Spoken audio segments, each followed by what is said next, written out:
There is an old story of a king who had everything a person could desire. His vaults were filled with gold, his gardens were the most beautiful in the world, and his palace echoed with music and laughter. Yet, a strange and persistent silence haunted him, an emptiness that all the treasures of his kingdom could not fill. One day, he summoned the most skilled artisans, the masters of bronze and sound, and gave them an impossible command. He ordered them to create a bell that would produce the most sublime and heavenly sound imaginable, but with one condition: it must never be struck. The craftsmen were baffled, for how can a bell sing without being touched? How can one hear the sound that comes from silence? This ancient king, in his seemingly absurd quest, is not so distant from us. We too live in a world overflowing with noise. Not just the sounds of the city or the traffic outside our window, but the ceaseless vibration of notifications in our pocket, the endless scroll of digital lives, the constant pressure to achieve, to become, to acquire more. And amidst this relentless clamor, our own minds contribute the loudest noise of all, a torrent of thoughts, worries, plans, and regrets, a bell that is struck again and again, from the moment we wake until we fall into an exhausted sleep. We search for peace, as if it is another thing to find, another sound to add to the cacophony, a perfect melody that will somehow drown out all the others. We chase after it in new experiences, in success, in relationships, hoping that one day we will finally hear the music that makes us whole. But what if we have been searching in the wrong place? What if peace is not a sound to be made, but a silence to be discovered? What if true, unshakable serenity, the kind our hearts truly long for, is the sound of the unstruck bell? This is not a path of adding something new, but of gently taking away the noise that obscures what is already present. It is an invitation guided by the timeless wisdom of Buddhist teachings to turn our attention inwards. It is a journey to learn how to listen, not to the shouting of the world, but to the eloquent, profound silence that has always been waiting, right here, inside of us.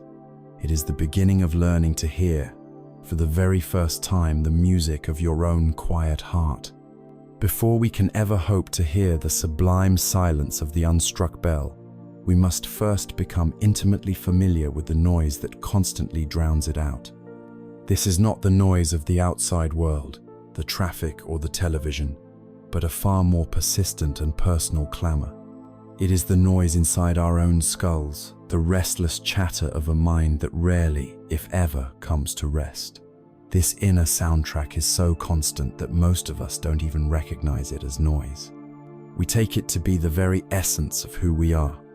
It is the voice that narrates our life, the inner committee that debates every decision, the relentless judge that critiques every action, and the anxious fortune teller that endlessly rehearses the future. This pervasive, foundational unease is the first great truth that the path of awakening asks us to face. In the ancient language of the Buddha, this is called dukkha. The word dukkha is often translated simply as suffering, but this single word is too heavy, too dramatic. It conjures images of tragedy and immense pain, and while dukkha certainly includes these, its meaning is far more subtle, more pervasive, and more profoundly relevant to our everyday lives. Think of it less as a scream and more as a constant low-frequency hum. It is the subtle friction of existence. It is the feeling of things being slightly off-kilter, the vague restlessness that haunts us even on a pleasant afternoon. It is the deep, often unspoken, sense that something is fundamentally not quite right. This is the true noise we must understand. To help us tune our ears to it, the teachings break down this experience into three distinct, though overlapping, textures of sound. The first is the most obvious, the one we all recognize. It is called dukkha dukkha, or the suffering of suffering. This is the raw, undeniable pain of life. It is the throbbing of a migraine, the sharp sting of betrayal, the hollow ache of grief after a loss, the anxiety of a looming deadline. It is the pain of stubbing your toe, of receiving a harsh criticism, of feeling the cold grip of fear. This layer of dukkha is unavoidable. As long as we have a body and a heart, we will experience illness, aging, and eventually death. We will encounter loss and disappointment. This is the baseline static of the human condition, the painful events that life inevitably presents to us. No amount of positive thinking can wish this away. It is a given. The world will, from time to time, be a painful place. But if we listen more closely, beneath this overt static, we can discern a second, more insidious sound.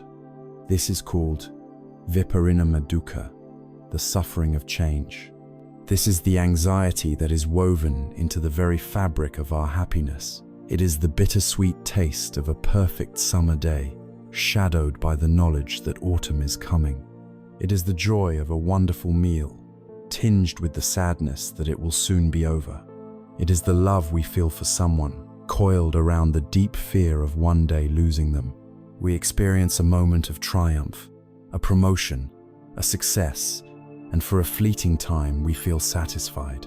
But then, the anxiety creeps in. Can I maintain this? What comes next? The pleasure itself becomes a source of stress because we know it is impermanent. We cling to it, we grasp at it, desperate to make it stay, and this very act of clinging is a form of suffering. In our modern world, this is the frantic urge to photograph every beautiful sunset, to document every happy moment, as if by capturing an image, we can somehow stop the river of time.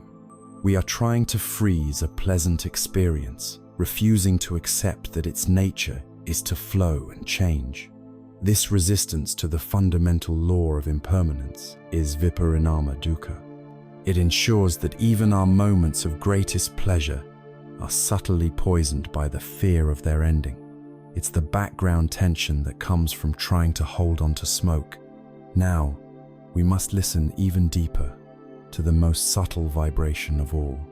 This is sankhara dukkha, the suffering of conditioned existence. This is the most profound and difficult to grasp, yet it is the root of all other forms of unease. It is the hum. It is the background dissatisfaction inherent in being a limited, dependent, and conditioned self. Think of a wheel that is not perfectly round. Even on a smooth road, it will produce a constant, subtle, bumpy vibration. Our very existence, as we normally experience it, is like that wheel. It is contingent on 1,000 shifting factors: our health, our relationships, our job, the state of the world. Our inner peace is dependent on these external conditions being just right. And because these conditions are always changing, we live in a state of perpetual, low-grade insecurity. It is the restlessness you feel when you have nothing to do, the existential boredom that makes you reach for your phone. It is the feeling of being an incomplete me that needs something from the outside world: validation, entertainment, security to feel whole. This is the noise that is left when all overt pain is gone and all pleasant experiences have faded. It is the baseline vibration of a self that feels fundamentally separate from the world, a self that is always striving, always seeking, always subtly braced against the unfolding of life. It is the deep, foundational noise of being a vulnerable human being in an ever-changing universe. To truly understand how these layers of noise operate, we can look to a powerful and ancient metaphor: the story of the two arrows. Imagine you are walking through a forest and suddenly, an arrow flies from the trees and strikes you in the arm. This is the first arrow. It is painful, shocking, and deeply unpleasant. This represents the unavoidable suffering of life, the dukkha dukkha. Sickness, accidents, the loss of a loved one, these are first arrows. They happen to everyone.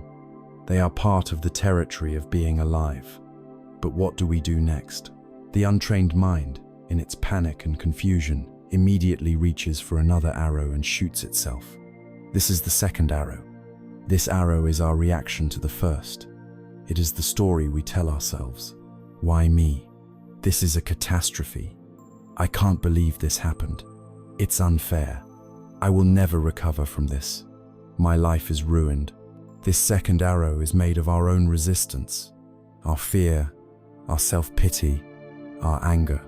The wound from the first arrow is real, but the suffering, the true, prolonged agony, comes from the second arrow and the third and the fourth, that we continue to shoot into the original wound. Viparinama dukkha is shooting a second arrow of craving for the pain to go away. Sankhara dukkha is the deeply conditioned, automatic habit of reaching for that second arrow in the first place.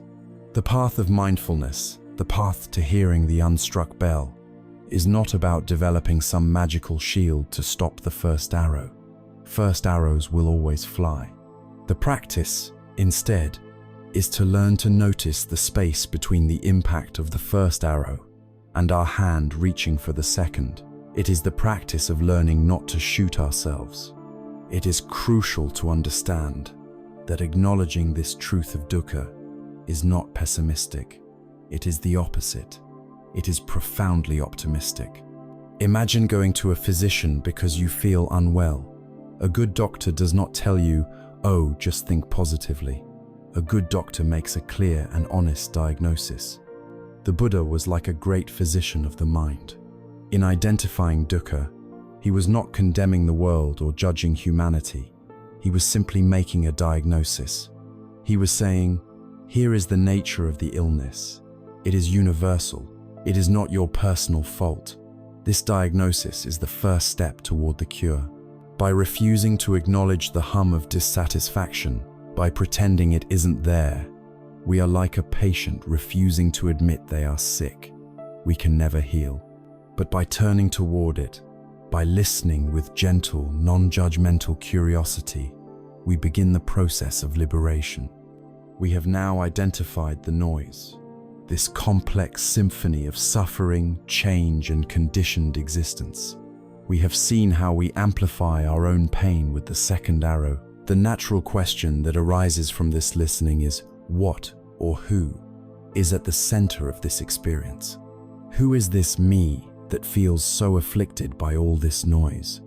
To find the answer, we must venture even deeper into the very nature of the listener itself. We have listened to the inner noise, that constant humming vibration of dissatisfaction the Buddha called dukkha. We have begun to distinguish its different textures, from the sharp static of pain to the subtle, pervasive hum of our conditioned existence. But in this investigation, a deeper question naturally arises. If all this noise is present, who exactly is listening? Who is the one being disturbed? At the center of our entire inner world, there seems to be a single, solid entity. We call it I, me, myself. This, I feels like the most real thing in the universe. It is the hero of our personal story, the protagonist in the drama of our life. It is the one who was born, who has memories, who feels joy and suffers pain. It is the thinker of our thoughts and the feeler of our feelings. It feels solid, continuous, and in charge, a permanent CEO sitting in the command center of our being. The entire spiritual journey, however, hinges on the courage to challenge this single, most fundamental assumption. The next step on our path is to take this seemingly solid self and place it under the microscope of our awareness. And what we find, or rather what we fail to find, changes everything. This exploration leads us to one of the most profound and often misunderstood concepts in Eastern wisdom, anatta, or not self. It is vital to approach this idea with care. Anatta does not mean that you do not exist. It is not an assertion of nihilism or annihilation. You are here, reading these words, breathing, thinking, feeling. The teaching of not self is more subtle, more liberating. It suggests that you do not exist as the solid, separate, continuous entity you imagine yourself to be. The I we cling to so fiercely is not a permanent noun, but a fleeting dynamic verb. It is a process, not a thing. To understand this, we must become detectives, searching for this elusive self we're so certain is there. Let us begin the search. Where is this I? Is it in your body? Look at your hand. Is this hand you? It is made of skin, bone, and blood, all of which are constantly changing, replacing their cells. It is composed entirely of non-you elements: the water you drank, the food you ate, the air you breathe. Your body itself is a colony of trillions of living organisms. Furthermore, your body now is vastly different from the body you had as a child, and it will be different again in your old age. So, if the body is constantly in flux and made of things that are not you, how can it be the permanent self? The body seems to be something we have, not something we are. So, if not the body, perhaps the self is in our mind. Let's look there. Is the I your feelings? Consider the nature of feelings. One moment you are happy, the next you are sad, then bored, then irritated. Feelings are like weather patterns, passing clouds in the sky of your awareness. They are impermanent and unreliable. If you were your feelings, yourself would vanish and be reborn anew with every mood swing. Surely, the I must be more stable than that. Well then, is the I your thoughts? This seems closer. The voice in the head, the inner narrator, feels very much like the real me. But observe your thoughts for even a few minutes. They arise unbidden, a chaotic stream of memories, plans, nonsense, and judgments, and they disappear just as quickly. You cannot control their arising. If you were your thoughts, who is the one that is aware of the thoughts? The very fact that you can observe your thoughts means you cannot be them. You are the space in which they appear, not the thoughts themselves. The search becomes more desperate. Is the I my personality, my memories, my opinions? But these too are in flux. Your personality has evolved. The opinions you held so fiercely 10 years ago may seem foolish to you now. Your memories are not perfect recordings, but are edited and rewritten over time. In this exhaustive search, we are forced to a startling conclusion. No matter where we look, we cannot find a static, independent, unchanging self. We find processes, relationships, and constant change, but no solid core. The Buddhist teachings offer a map for this territory. They suggest that what we mistake for a solid self is actually the coming together of 5 ever-changing processes, known as the 5 aggregates or skandhas. These are form, which is the body; feelings, the raw sensations of pleasant, unpleasant, or neutral; perceptions, which is the labeling and recognition of those feelings; mental formations, which includes our thoughts, habits, biases, and intentions; and finally, consciousness, the basic knowing awareness that allows the other 4 to be experienced. What we call I is nothing more than the temporary, dynamic interplay of these 5 processes. It's like a whirlwind. It has a distinct form and energy, but it is made of nothing more than wind and dust, constantly changing. The self is a convenient label for this bundle of psychophysical activity. It is a useful designation for navigating the world, but it is not an ultimate reality. There is a legendary encounter that perfectly illustrates this: the meeting between the Buddhist sage Nagasena and the Greco-Bactrian king Melinda. The king, a man of sharp intellect, wished to test the sage's wisdom. He arrived with his royal retinue and asked the sage his name. Nagasena replied, "I am known as Nagasena, your majesty." However, Nagasena is only a designation, a convenient name.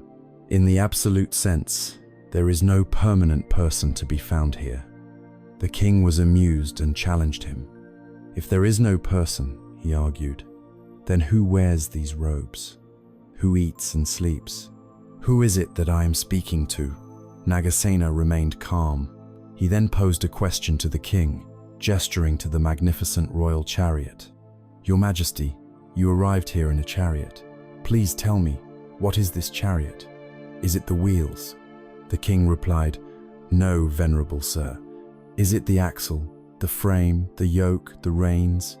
To each question, the king had to answer no. Nagasena then delivered his final brilliant point.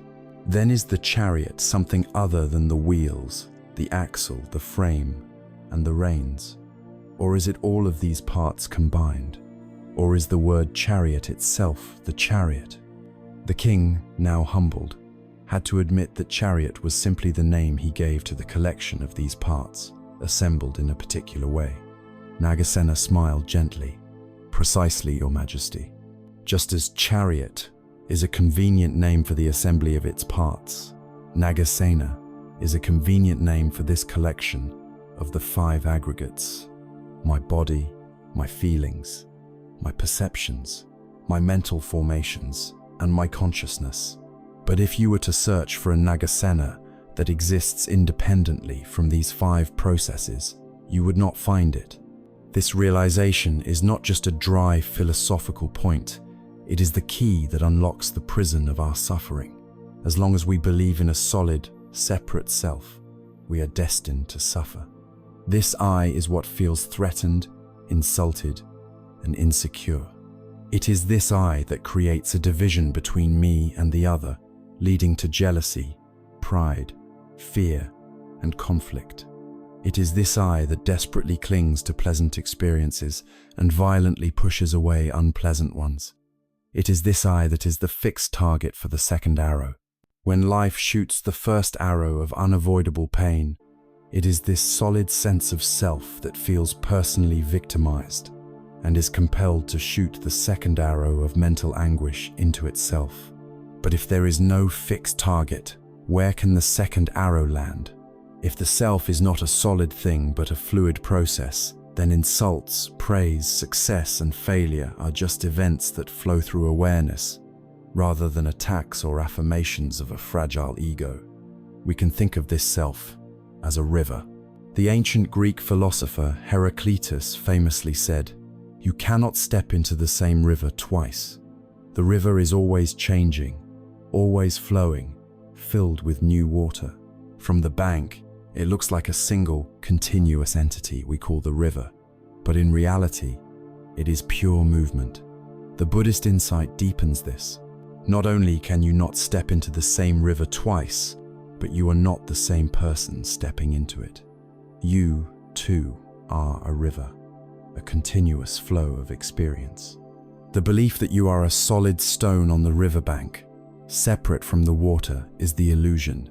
You are the flow. Recognizing this is not a loss, but a homecoming. It is the dissolution of the lonely, isolated self into the vast, interconnected dance of life itself. We have looked for the listener and found not a solid entity, but a flowing process. So, what about the world this process flows through? If the self is like a river, what is the nature of the landscape, the riverbanks, and the sky above? This leads us directly to the next great truth, the universal law of impermanence. We have journeyed inward, searching for the solid, unchanging self we believed was the listener of our inner noise. And we found that this self is not a static thing at all, but a flowing river of thoughts, feelings, and sensations. Now, we must lift our gaze from that personal river to the entire landscape through which it flows, to the banks, the sky, the mountains, and the stars. And as we look with clear and steady eyes, we discover a single, universal, and inescapable law that governs all of creation. Everything flows, everything changes. This is the great truth of Anicca, the doctrine of impermanence. Anicca is not a complex philosophy. It is a simple, observable fact. Nothing, absolutely nothing in the conditioned world is permanent. The mighty mountain range that seems so eternal is being worn down, grain by grain, by wind and rain. The distant star that glitters in the night sky is, at this very moment, burning through its fuel on an unstoppable journey toward extinction. The society we live in, with its seemingly unshakable customs and institutions, is a fleeting arrangement, destined to be replaced by others. The technology in your hand, so new and powerful today, will be a relic tomorrow. Every single thing that has a beginning has an ending. Every composition will eventually decompose. This is the fundamental rhythm of the universe.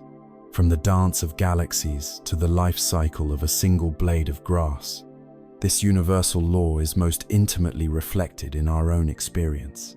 Our bodies are a testament to Anika.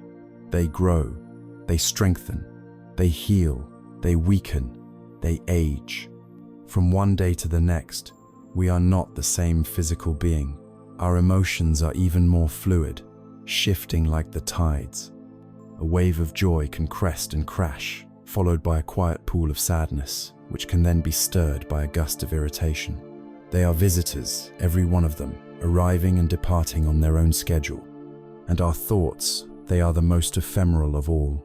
They are like flashes of lightning in the mind, illuminating the inner landscape for a split second before vanishing forever. Our inner world is not a fixed and stable place, but a dynamic, shimmering, and ceaselessly changing field of energy and information. If impermanence is such a fundamental, undeniable truth, then why do we suffer so much? The profound insight of the Buddha was this: change itself is not the cause of our suffering. Our suffering arises from our resistance to change. It is born from our desperate and futile attempt to build a permanent home on shifting sands. We live in a constant state of war with reality.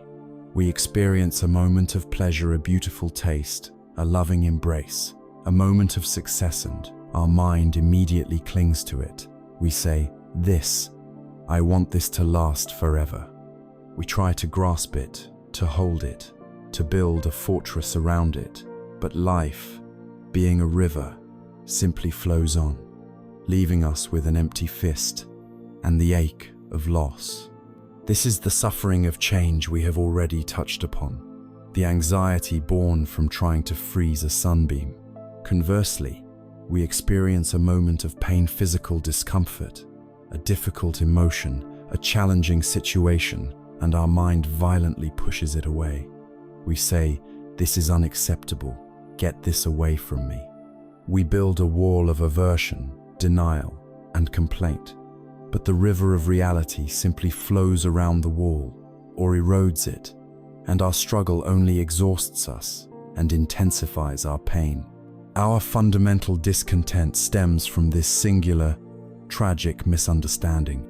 We demand permanence from a universe whose very nature is impermanence.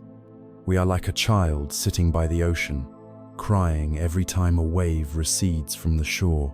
The suffering is not in the receding of the wave, but in the child's expectation that it should stay. There is no story that captures this human struggle and its resolution more beautifully than that of Kisa Gautami. Kisa was a young woman whose first and only child had died. Consumed by an unbearable grief that bordered on madness, she refused to accept the reality of her loss. She clutched the small, cold body of her son to her chest and wandered through her village, going from door to door, desperately begging for a medicine that could bring him back to life. Some villagers turned away in pity, others mocked her insanity, but no one could help her. Finally, a wise man, seeing her profound suffering, directed her to the one person who might have a cure, the Buddha.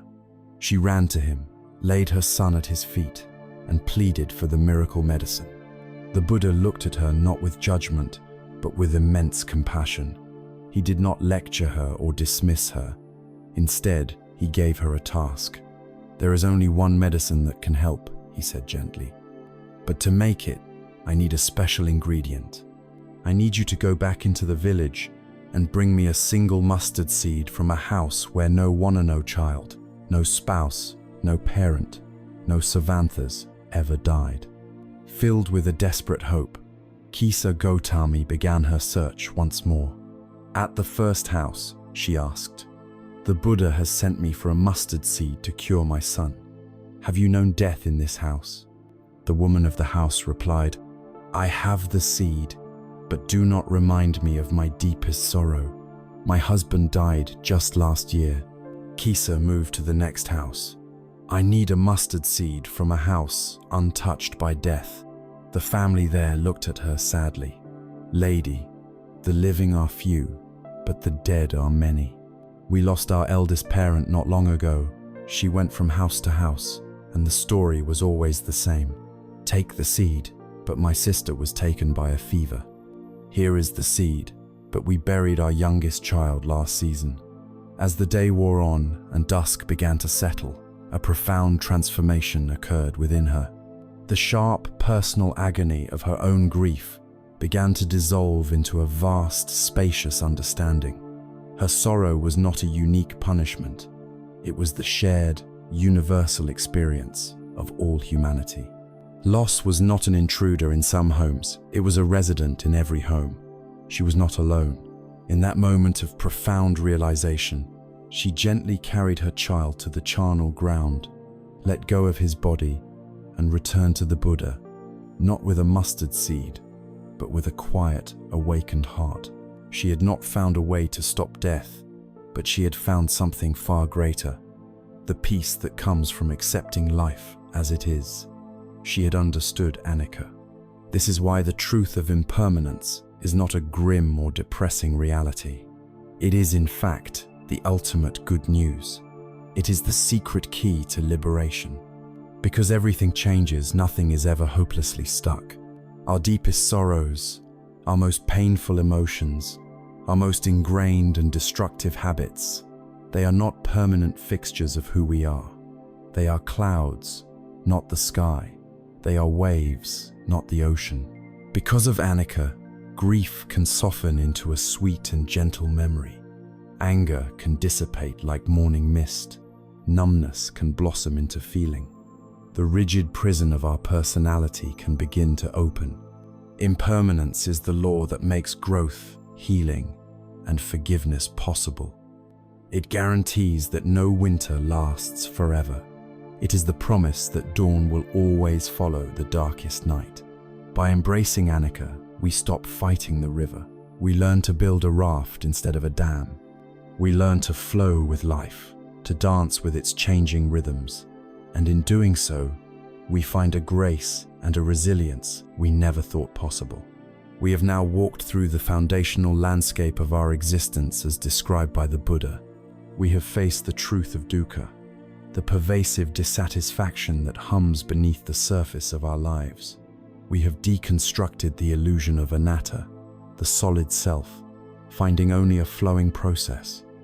And now, we have stood before the universal law of Anicca, the ceaseless river of impermanence that carries everything along. We have diagnosed the condition. We have seen the very architecture of our inner world. The question that remains is a practical one. Knowing all this, what are we to do? How can we live skillfully in a world that is fundamentally selfless and always in flux? The answer does not lie in more thinking, more philosophy. It lies in a new way of being. We need a tool, an anchor that can ground us in the midst of this dizzying flow. That anchor is the practice of mindfulness. And the very first place we learn to drop this anchor is in the one thing that is always with us, in this very moment, the simple, humble, and profound reality of the breath. We have journeyed through some profound and perhaps unsettling truths. We have stared into the nature of our own dissatisfaction, dukkha. We have searched for a solid self and found only a flowing river, anatta. We have looked at the world and seen that its only constant law is change, anicca. To behold this landscape can feel overwhelming. It can leave us feeling adrift in a sea of uncertainty, a tiny boat on a vast, churning ocean. Faced with this reality, the heart naturally asks a simple, practical question. Where do I begin? What can I do right now in this moment to find some stability in the midst of all this flow? The answer, provided by 25 centuries of contemplative practice, is both radically simple and profoundly powerful. We begin with a single breath. The path forward is not found in grasping for another complex idea, but in cultivating a new quality of attention. This quality is called mindfulness, or in the Pali language, sati. Mindfulness simply means paying attention, on purpose, in the present moment, without judgment. And the primary training ground for this quality of attention, the gateway through which we enter the kingdom of the present, is the breath. This practice is known as anapanasati, or mindfulness of breathing. Why the breath? Because it is the perfect anchor. It is always with us, from the moment of our birth to the moment of our death. It is utterly neutral, without a dramatic story attached to it. Most importantly, the breath is always, and can only ever be, in the present moment. You cannot breathe in the past. You cannot take a breath that is yet to come. To be aware of your breathing is, by definition, to be here, now. In the storm of our thoughts about yesterday and our anxieties about tomorrow, the breath is the calm, quiet anchor that holds us steady in the only moment we ever truly have, this one. The instruction for this practice is beautiful in its simplicity. You do not need any special equipment or beliefs. You only need to be willing to sit and be with yourself for a few moments. Find a posture that is both comfortable and dignified. You can sit on a cushion on the floor, or you can sit upright in a chair with your feet flat on the ground. Let your back be straight but not stiff, embodying a sense of wakefulness. Allow your hands to rest easily in your lap or on your knees. You can gently close your eyes, or if you prefer, you can leave them slightly open, with a soft, unfocused gaze toward the floor. Now, bring your attention to the simple, physical sensation of your body breathing. Your only task is to feel it. You might notice the sensation most clearly at the tip of your nostrils, feeling the cool air enter and the warm air leave. Or perhaps you feel it more in the chest, a gentle expansion and contraction. Or maybe you notice it most in the abdomen, the subtle rise and fall. There is no right or wrong place to feel it. Simply choose one spot and allow your attention to rest there, like a butterfly resting gently on a flower. The most crucial instruction is this: do not try to control your breath. Let it be completely natural. Your body knows how to breathe. It has been doing so your entire life. Your job is not to manage the breath, but to become its curious and intimate witness. Is this breath deep or shallow, long or short, smooth or ragged? There is no need to judge it or wish it were different. You are simply observing. You are feeling the raw, living sensation of this moment's breath, just as it is. For a few seconds, this might feel easy, even peaceful, but then inevitably it will happen. You will realize that your attention is no longer on the breath. It has been carried away on a stream of thought.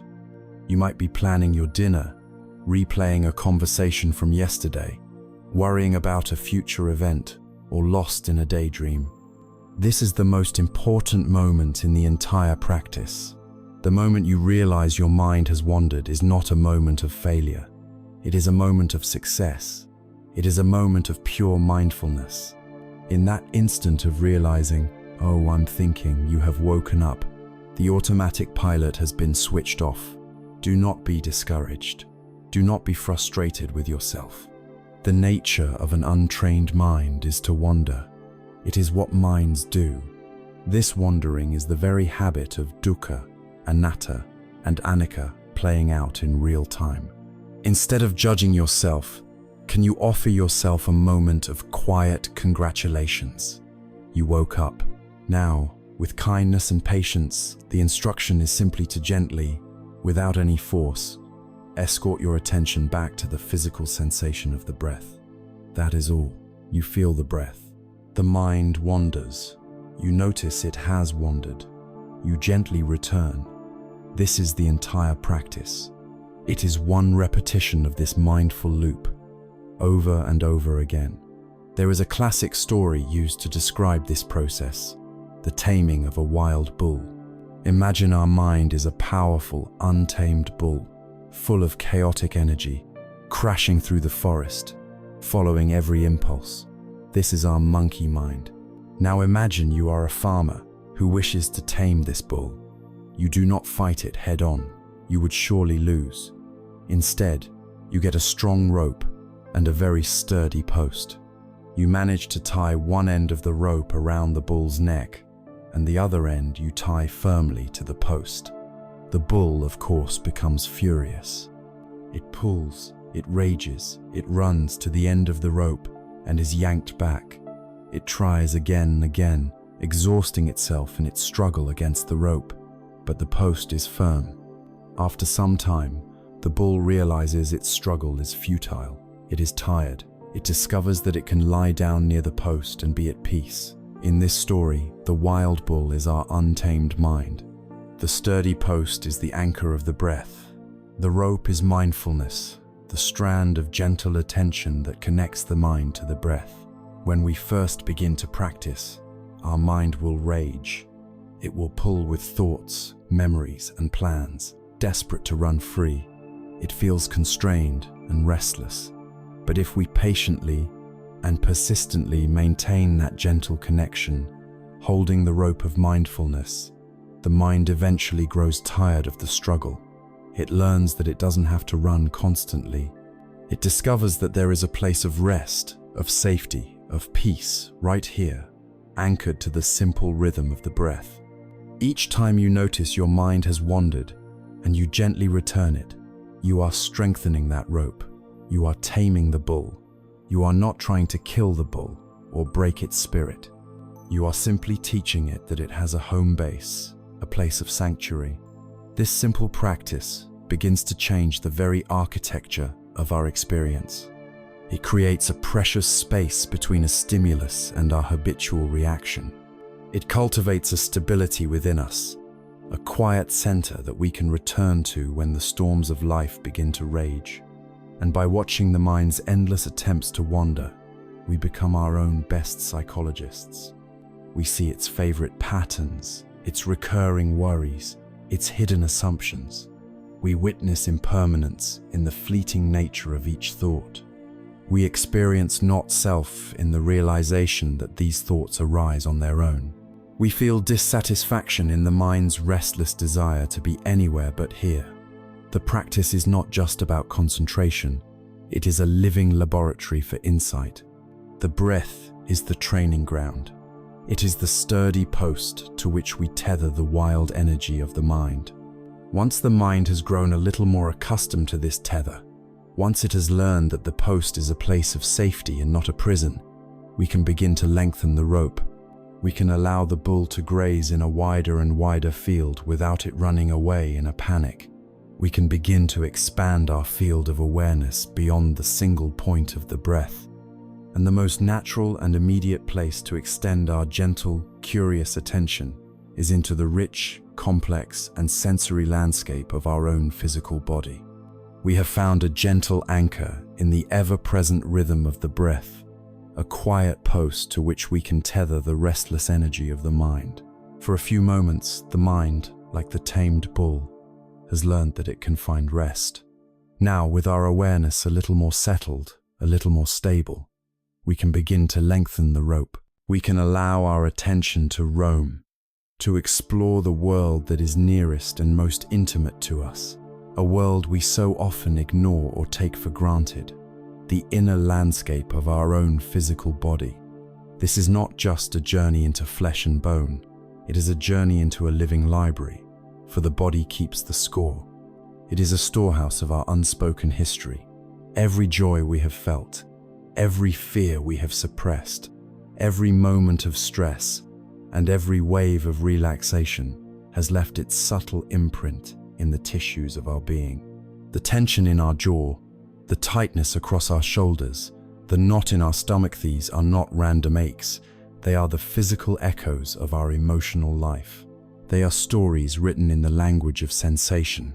The practice we are about to explore, the body scan meditation, is a profound act of listening to these stories, not with the intention to fix or change them, but simply to hear them with a compassionate, accepting awareness. We are learning to befriend our body, perhaps for the very first time. To begin, find a position where you can be comfortable and undisturbed for some time. For this practice, it is often helpful to lie down on your back, on a mat, a blanket, or a bed. Let your legs be uncrossed and your arms rest alongside your body, perhaps with the palms facing up in a gesture of receptivity. If lying down makes you too sleepy, sitting upright in a chair is also perfectly fine. Cover yourself with a blanket if you feel cool. Give yourself the gift of comfort. Now, let your eyes gently close.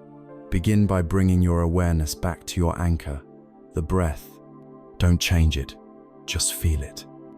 Feel the abdomen rising on the in-breath and falling on the out-breath.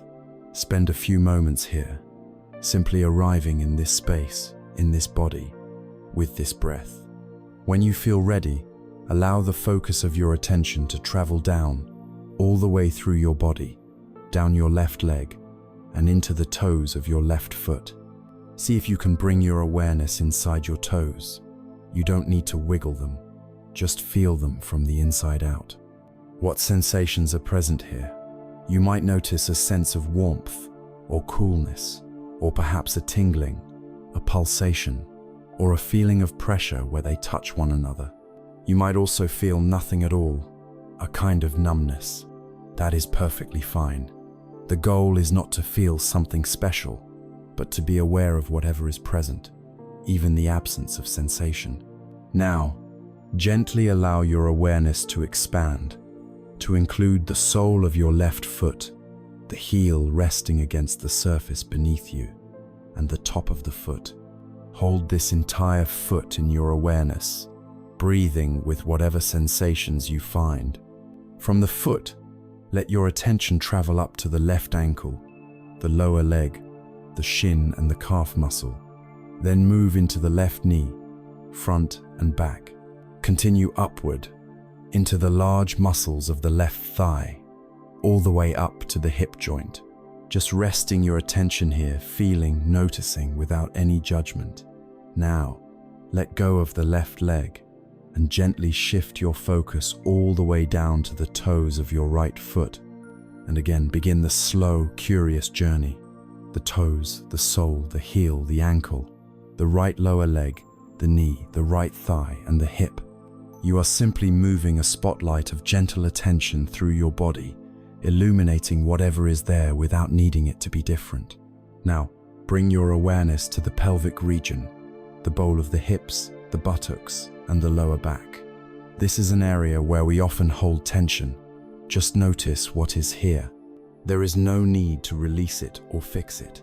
Simply by bringing a kind, accepting awareness to the tension, you are already creating the conditions for it to soften on its own. Imagine your breath could travel all the way down into your lower back, creating a sense of space and softness. Now move your awareness into the abdomen, feeling the gentle, rhythmic rise and fall with each breath, a living, moving sea of sensation. Then bring your attention upward into the chest, the rib cage, feeling the heart beating steadily within. Allow your awareness now to flow down both arms simultaneously into your hands. Focus on the fingers and the thumbs, the palms of the hands. Can you feel the air on your skin? A tingling, a warmth? Then move your awareness to the wrists, the forearms, the elbows, and the upper arms, all the way to the shoulders. The shoulders are another great storehouse of tension, carrying the weight of our responsibilities and worries. Can you just let the shoulders be heavy, letting them melt downwards with gravity, releasing any holding you might find there? Now bring your attention to the neck and the throat, an area of vulnerability and communication, feeling the sensations here with tenderness. And then move your awareness into the intricate landscape of your face, the jaw. See if you can allow the jaw muscles to be soft, letting the teeth be slightly apart.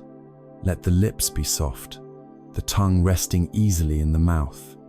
Feel the cheeks, the nose, the sensation of air at the nostrils. Bring a soft awareness to the tiny muscles around your eyes. Let the eyes be heavy in their sockets. Feel the forehead and the scalp. Can you allow the forehead to be smooth and wide? Finally, let your attention rest on the very top of your head. And now for a few moments, see if you can hold the entire body in your awareness at once. From the tips of your toes to the top of your head, feeling the body as a single unified field of sensation, breathing, alive. There is a story of a monk who studied for many years, mastering complex philosophies and difficult texts, yet he found no real peace. His mind was still restless. His master, seeing his struggle, finally told him, "Stop all this thinking. For the next 3 months, your only practice is to feel your feet on the ground when you walk." The monk was skeptical, but he obeyed.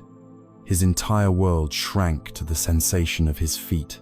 He felt the pressure of the heel striking the earth, the shift of weight to the ball of the foot, the feeling of the toes pressing down and lifting off.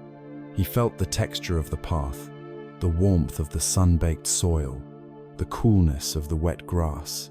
He did nothing else. He just felt his feet, step after step after step. And the story goes that one afternoon, in the profound, non-conceptual simplicity of feeling one single footstep, his mind became completely still and clear, and he woke up.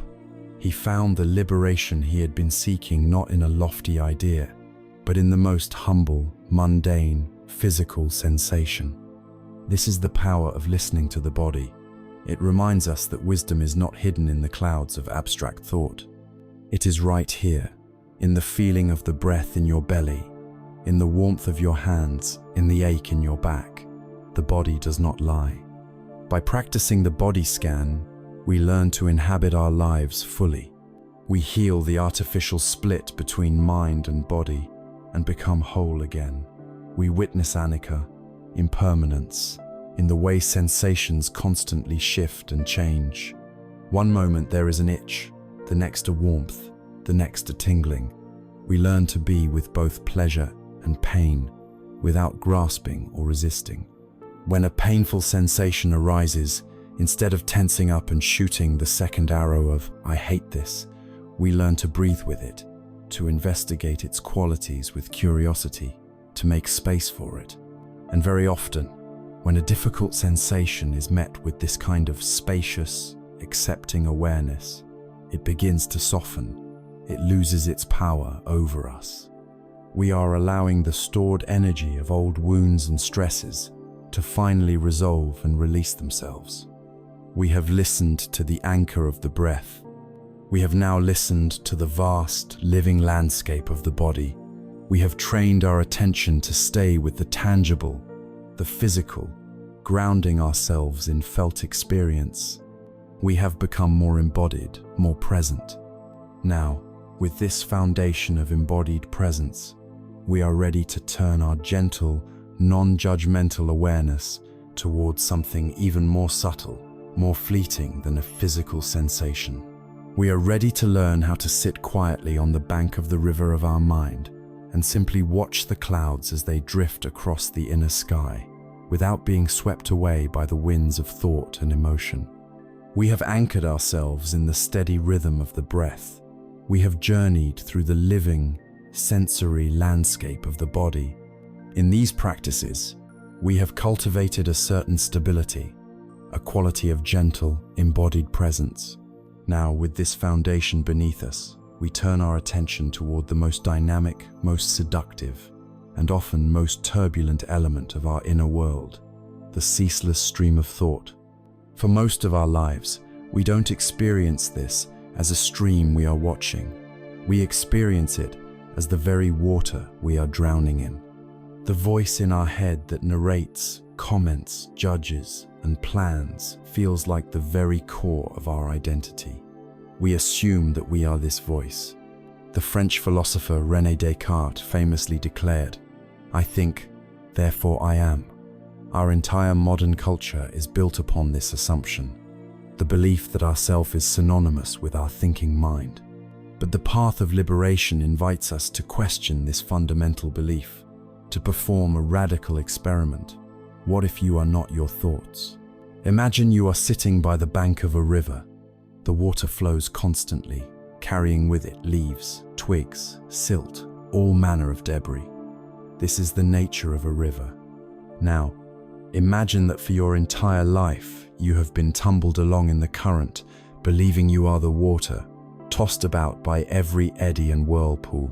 The practice of mindfulness of thought is the simple, revolutionary act of learning to climb out of the water and sit on the bank. From this new perspective, you can simply watch the river flow by. You can see the leaves and twigs of thoughts, memories, and images as they arise and pass away, without being swept along by them.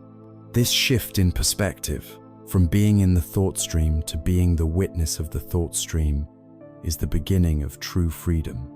In the space between the watcher on the bank and the river of thought, liberation is born. The most powerful metaphor for this practice is that of the sky and the clouds.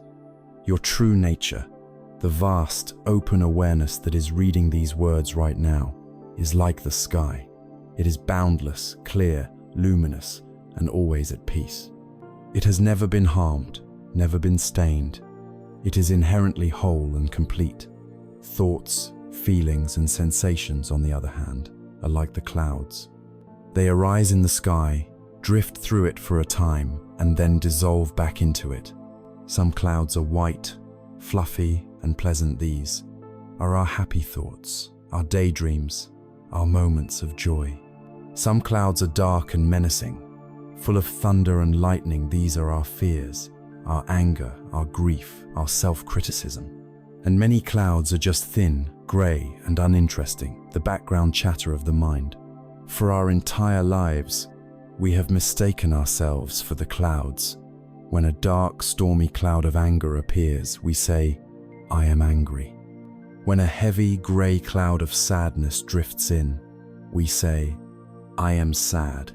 When a thought of failure passes, we believe, "I am a failure."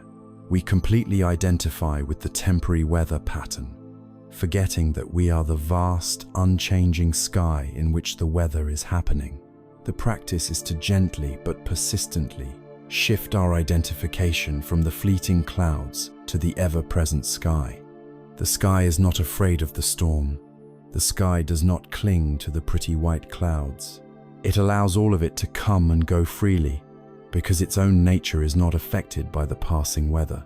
A thunderstorm does not damage the sky. When it passes, the sky is not left with a scar.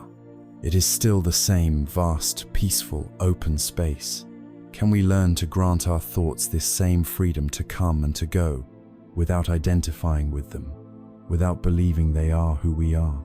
To do this, we can use a simple and gentle technique. It is often called noting or labeling. As you sit in quiet meditation, anchored in your breath or your body, you will inevitably notice that a thought has captured your attention. The moment you notice this, instead of getting frustrated or following the thought further down its rabbit hole, you can gently and silently apply a soft label to it. If you find yourself rehearsing a conversation, you can just note, planning, or simply thinking. If a memory from childhood arises, you can note, remembering. If the inner critic starts its familiar monologue, you can note, judging. The label should be soft and light, like touching a soap bubble with a feather. The purpose is not to analyze the thought, but simply to recognize it as a thought, a temporary, impersonal event happening in the mind. The label helps us to depersonalize the content. This is just the judging mind doing its thing again. This simple act gently unhooks us from the thought and allows us to return our primary attention to the breath or the body, watching as the cloud of that thought eventually drifts away on its own. There is a famous Zen story that speaks to this process. A very learned university professor came to visit a great Zen master to inquire about the nature of enlightenment. The professor, being full of knowledge, began to speak at length, showcasing all his intellectual understanding, his theories, and his opinions. The Zen master listened patiently and then began to pour tea into the professor's cup. He filled the cup to the brim, but he did not stop pouring. The hot tea overflowed, spilling onto the saucer and then onto the table. The professor, alarmed, cried out, "Stop! The cup is full! No more will go in." The Zen master stopped pouring, looked at the professor, and said, "Like this cup, you are full of your own opinions and speculations. How can I show you anything of Zen unless you first empty your cup?" Our minds are just like that overflowing cup. They are filled to the brim with a lifetime of accumulated thoughts, beliefs, stories, and judgments. We experience the world not as it is, but through this thick filter of our own mental content. The practice of watching our thoughts is the art of emptying our cup. It is not a violent act of smashing the cup. It is a gentle, continuous process of allowing the old, stale contents to pour out, creating space within. When we stop believing every thought, when we stop constantly refilling the cup with new opinions and reactions, an inner spaciousness begins to emerge. In this space, we can begin to experience life directly, freshly, without the constant, noisy filter of our own thinking mind. This is a profound form of freedom. It means you don't have to believe the anxious thought that predicts a terrible future. You can see it, label it worrying, and let it pass. It means you don't have to be crushed by the inner critic's voice telling you that you are not good enough. You can see it as just the judging habit, a dark cloud passing through the vast sky of your being. This is not suppression or denial. It is a form of wisdom. It is seeing mental events for what they are. Impersonal, impermanent phenomena. They are not you, and they are not ultimate reality. They are simply clouds. We have learned to distinguish the sky from the clouds. We have cultivated the ability to rest as the sky-like awareness, allowing the clouds of thought to drift by without being carried away. However, we all know that some clouds are more than just thoughts. Some clouds are thunderstorms. They carry a powerful energetic charge that we feel deep in our bodies. These are our strong emotions. While a simple thought can be observed from a distance, a powerful emotion can feel like it soaks us to the bone, making it very difficult to just watch. Therefore, working with these more potent forms of mental energy requires a slightly different, more engaged, and compassionate set of skills. We must learn not only to watch the storm, but how to kindly care for ourselves while we are in the midst of it. We have learned to sit on the bank of the river of our mind, watching the clouds of ordinary thought drift by. We have begun to identify not with the fleeting weather, but with the vast open sky of awareness. But we all know that some clouds are not gentle wisps. Some clouds are thunderstorms. They are our powerful, overwhelming emotions. The sudden flash of rage, the paralyzing fog of fear, the deep rumbling ache of grief, the suffocating humidity of shame. These are not just thoughts we can easily label from a distance. They are full-body experiences. They are chemical floods and energetic tempests that can hijack our nervous system, making it feel impossible to just sit and watch. When we are in the grip of such an emotion, our instinct is not to observe, but to survive. We either declare war on the feeling, trying to suppress it, numb it, or distract ourselves from it, or we surrender completely, becoming the storm itself, swept away in its destructive energy, and acting out in ways we later regret. Both of these strategies, resistance and identification, are simply different ways of shooting the second arrow into ourselves, and both lead to more suffering. There is, however, a third way. It is a middle path between suppression and indulgence. It is a way of learning to meet these powerful energies not with fear or aggression, but with courage, wisdom, and a profound kindness. It is the art of making friends with your own heart. To walk this path, we can use a beautiful and immensely practical tool. a lifeline for when we feel emotionally flooded. It is an acronym, RAIN, that serves as a sequence of mindful, compassionate attention. RAIN is not a technique for getting rid of your feelings. It is a way to hold them, to listen to them, and to allow them to transform in the spaciousness of your own presence. The R in RAIN stands for recognize. This is the first, crucial step of waking up. It is the moment we consciously acknowledge what is happening inside us. Instead of being completely consumed by the emotion, we create a tiny sliver of space by simply naming it to ourselves. It can be a gentle, silent whisper. Ah, this is anger. Grief is present. Hello, fear. I see you. The simple act of recognition stops the unconscious momentum of the emotional reaction. It's like turning on a light in a dark room. You might not like what you see, but at least you are no longer stumbling blindly. You have shifted from being the emotion to being the one who is aware of the emotion. This recognition is a moment of mindfulness, a pause that makes all the subsequent steps possible. The A stands for allow. This is perhaps the most challenging and radical step because it goes against our deepest conditioning. To allow means to let the feeling be there. It means, just for this moment, we stop the war. We drop our resistance. We give the emotion permission to exist exactly as it is. It is important to understand that allowing is not the same as approving. You don't have to like the feeling of anxiety or rage. You are simply acknowledging that it is already here. Fighting a reality that is already present is a futile and exhausting battle. Allowing is the laying down of our weapons. It is an inner whisper of, okay, this is here, let it be.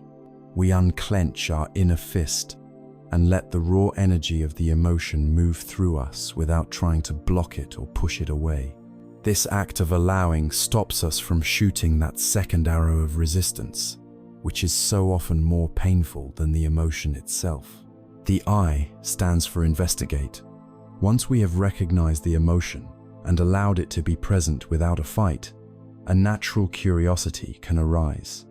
Investigation does not mean getting lost in the story of why you are angry or afraid. It is not an intellectual analysis. It is an embodied, gentle inquiry. The primary question is, how does this feel in my body? We bring our attention inward and explore the raw, physical sensations of the emotion. Is this anger a heat in my face and a tightness in my fists? Is this sadness a heavy, hollow feeling in my chest? Is this anxiety a frantic buzzing in my stomach? We get curious about the texture of the feeling. Is it sharp or dull? Vibrating or solid? Hot or cold? We approach our inner world like a kind scientist, simply gathering data. A second part of investigation is to gently ask the vulnerable part of ourselves that is feeling this emotion, what do you believe right now? Or what do you most need? Often, beneath anger, there is a belief that something is unjust. Beneath fear, there is a need for safety.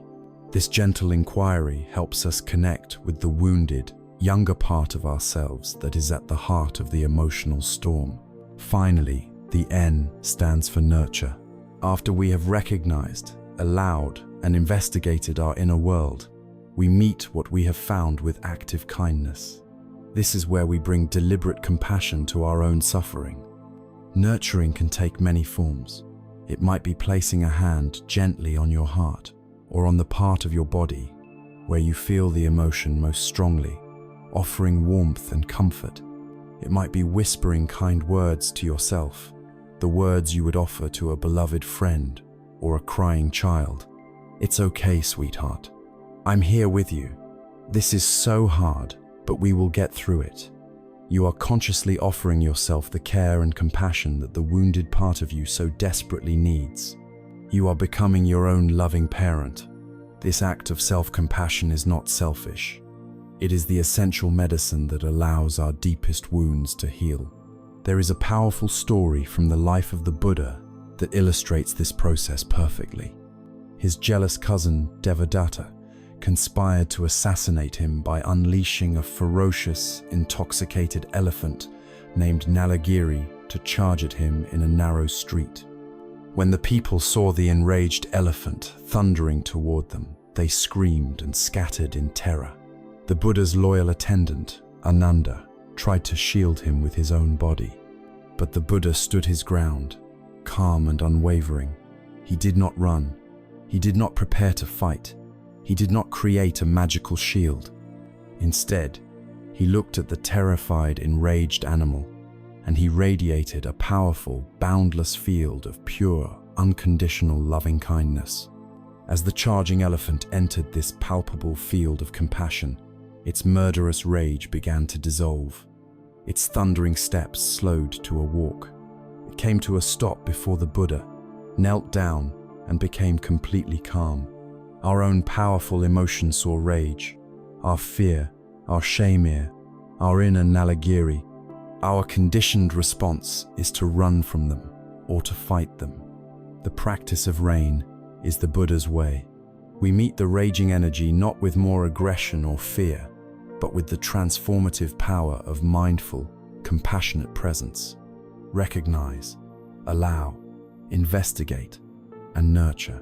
This is how we tame the wild beasts within our own hearts. By meeting them with kindness, we help them find their own way to peace. Through this practice, our relationship to our emotional life is fundamentally transformed. We learn that emotions are not our enemies. They are messengers, often carrying vital information. When we can meet them with the kindness of rain, they can deliver their message, and then, like any good messenger, they move on. Fear can teach us what we value and need to protect. Anger can show us where our boundaries have been violated and where we need to stand up for ourselves. Grief can carve out a space in our hearts, making us capable of deeper love.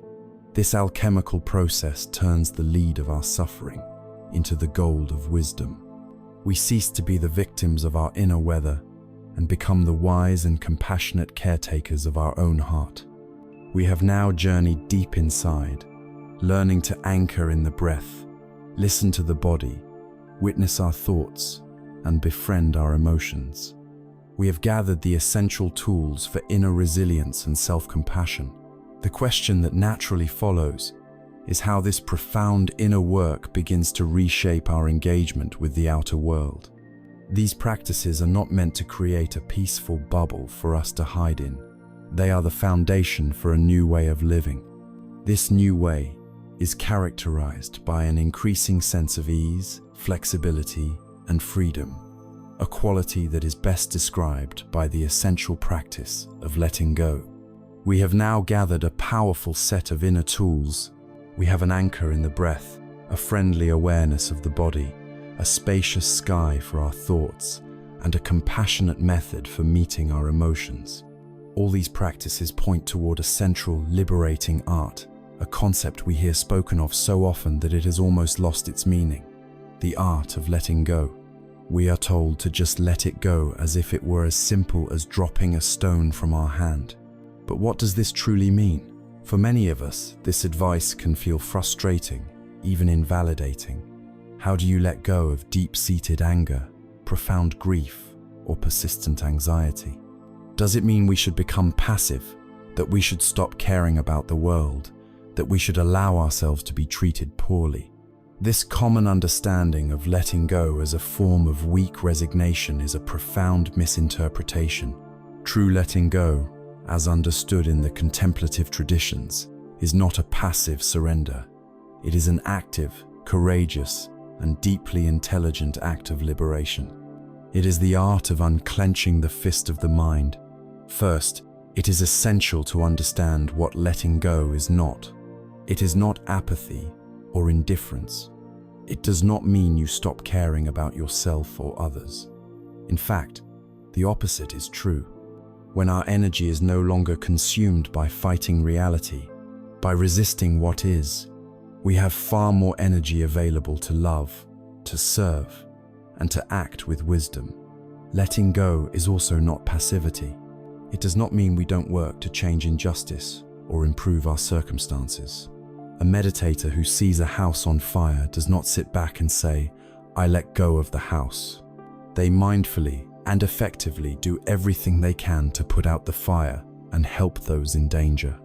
The difference is that their action comes from a place of clarity and responsiveness, not from a place of panicked, ego-driven reaction. And finally, letting go is not suppression. It is not about pushing our feelings down or pretending they don't exist. As we have learned, what we resist persists. Letting go is the courageous willingness to feel our feelings fully, without allowing them to define our entire reality. It is the wisdom to know that we can experience a wave of sadness without becoming a sad person. So, if letting go is not these things, what is it? We can understand it as a practice that operates on 3 interconnected levels. The first level, and the most fundamental, is letting go of our argument with reality. This is the practice of accepting the raw, undeniable facts of the present moment. This is the wisdom of the first arrow. Life will shoot its arrows. It rains when we have planned a picnic. We get sick before a holiday. We lose people we love. We make mistakes. These are the facts of life. Our suffering rarely comes from these facts alone. It comes from the story we immediately add on top. This shouldn't be happening. It's unfair. It's a disaster. This argument with what is, this shouldn't be happening monologue, is the source of immense and useless friction in our lives. Letting go at this level means dropping the argument. It means acknowledging, okay, this is what is happening right now. This acceptance is not resignation. It is the essential first step to acting wisely. If you are lost in the woods, you must first accept, I am lost, before you can begin to find your way out. If you continuously insist, I shouldn't be lost. The second level is letting go of our attachment to outcomes. This is a more subtle practice. It means we learn to act with our whole heart, to put forth our best effort, but to release our rigid control over how things must turn out. We plant the seed of our intention. We water it with our effort. We provide it with the sunshine of our care, but we cannot force the flower to bloom. We must let go and trust the process. In our work, we can perform our duties with excellence, but we must let go of our attachment to receiving a specific promotion or praise. In our relationships, we can love fully and communicate clearly, but we must let go of trying to control how the other person feels or behaves. In our health, we can eat well and exercise, but we must let go of the demand that our body remain forever young and free of illness. This practice uncouples our inner peace from the unpredictable and uncontrollable events of the external world. It allows us to find a deep sense of fulfillment in the integrity of our actions themselves, rather than in the fruits of those actions. The third and deepest level is letting go of the story.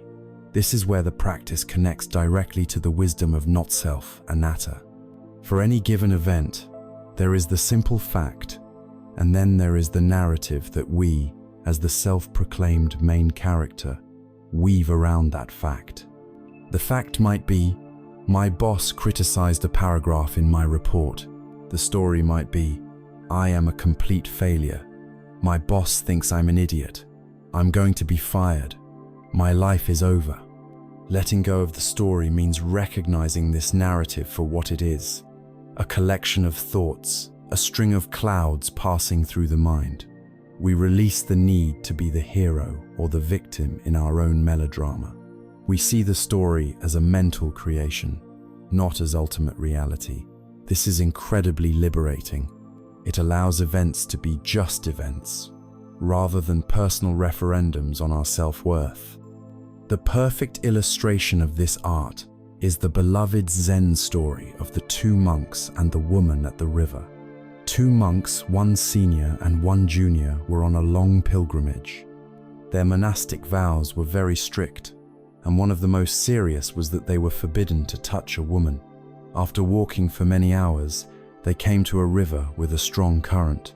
A beautiful young woman in fine silk clothes stood by the bank, afraid to cross for fear of ruining her attire and being swept away. Without a moment's hesitation, the senior monk strode over to her, lifted her into his arms, carried her across the turbulent river, and set her down gently on the other side. He then bowed and continued his journey. The junior monk was utterly scandalized. He was speechless with shock and outrage. For the next several hours, he walked behind his master, fuming. His mind was a storm of judgment. How could he do that? He violated his sacred vows. What a terrible monk! I must report him to the abbot.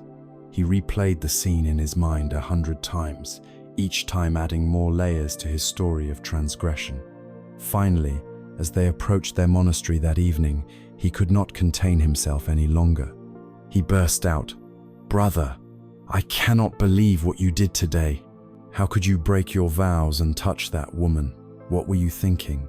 The senior monk looked at his junior colleague with an expression of genuine surprise. "Oh, that woman?" he said calmly. "I put her down by the riverbank hours ago. Why are you still carrying her?" This story beautifully reveals the nature of letting go. The senior monk performed a simple, compassionate act and then immediately released it. His mind was free. He was present for the rest of his journey. The junior monk, however, clung to the event. He carried the mental image of the woman, the weight of his judgments, and the burden of his story for hours. He was not on the pilgrimage. He was trapped in his own mind. We are all, so often, the junior monk.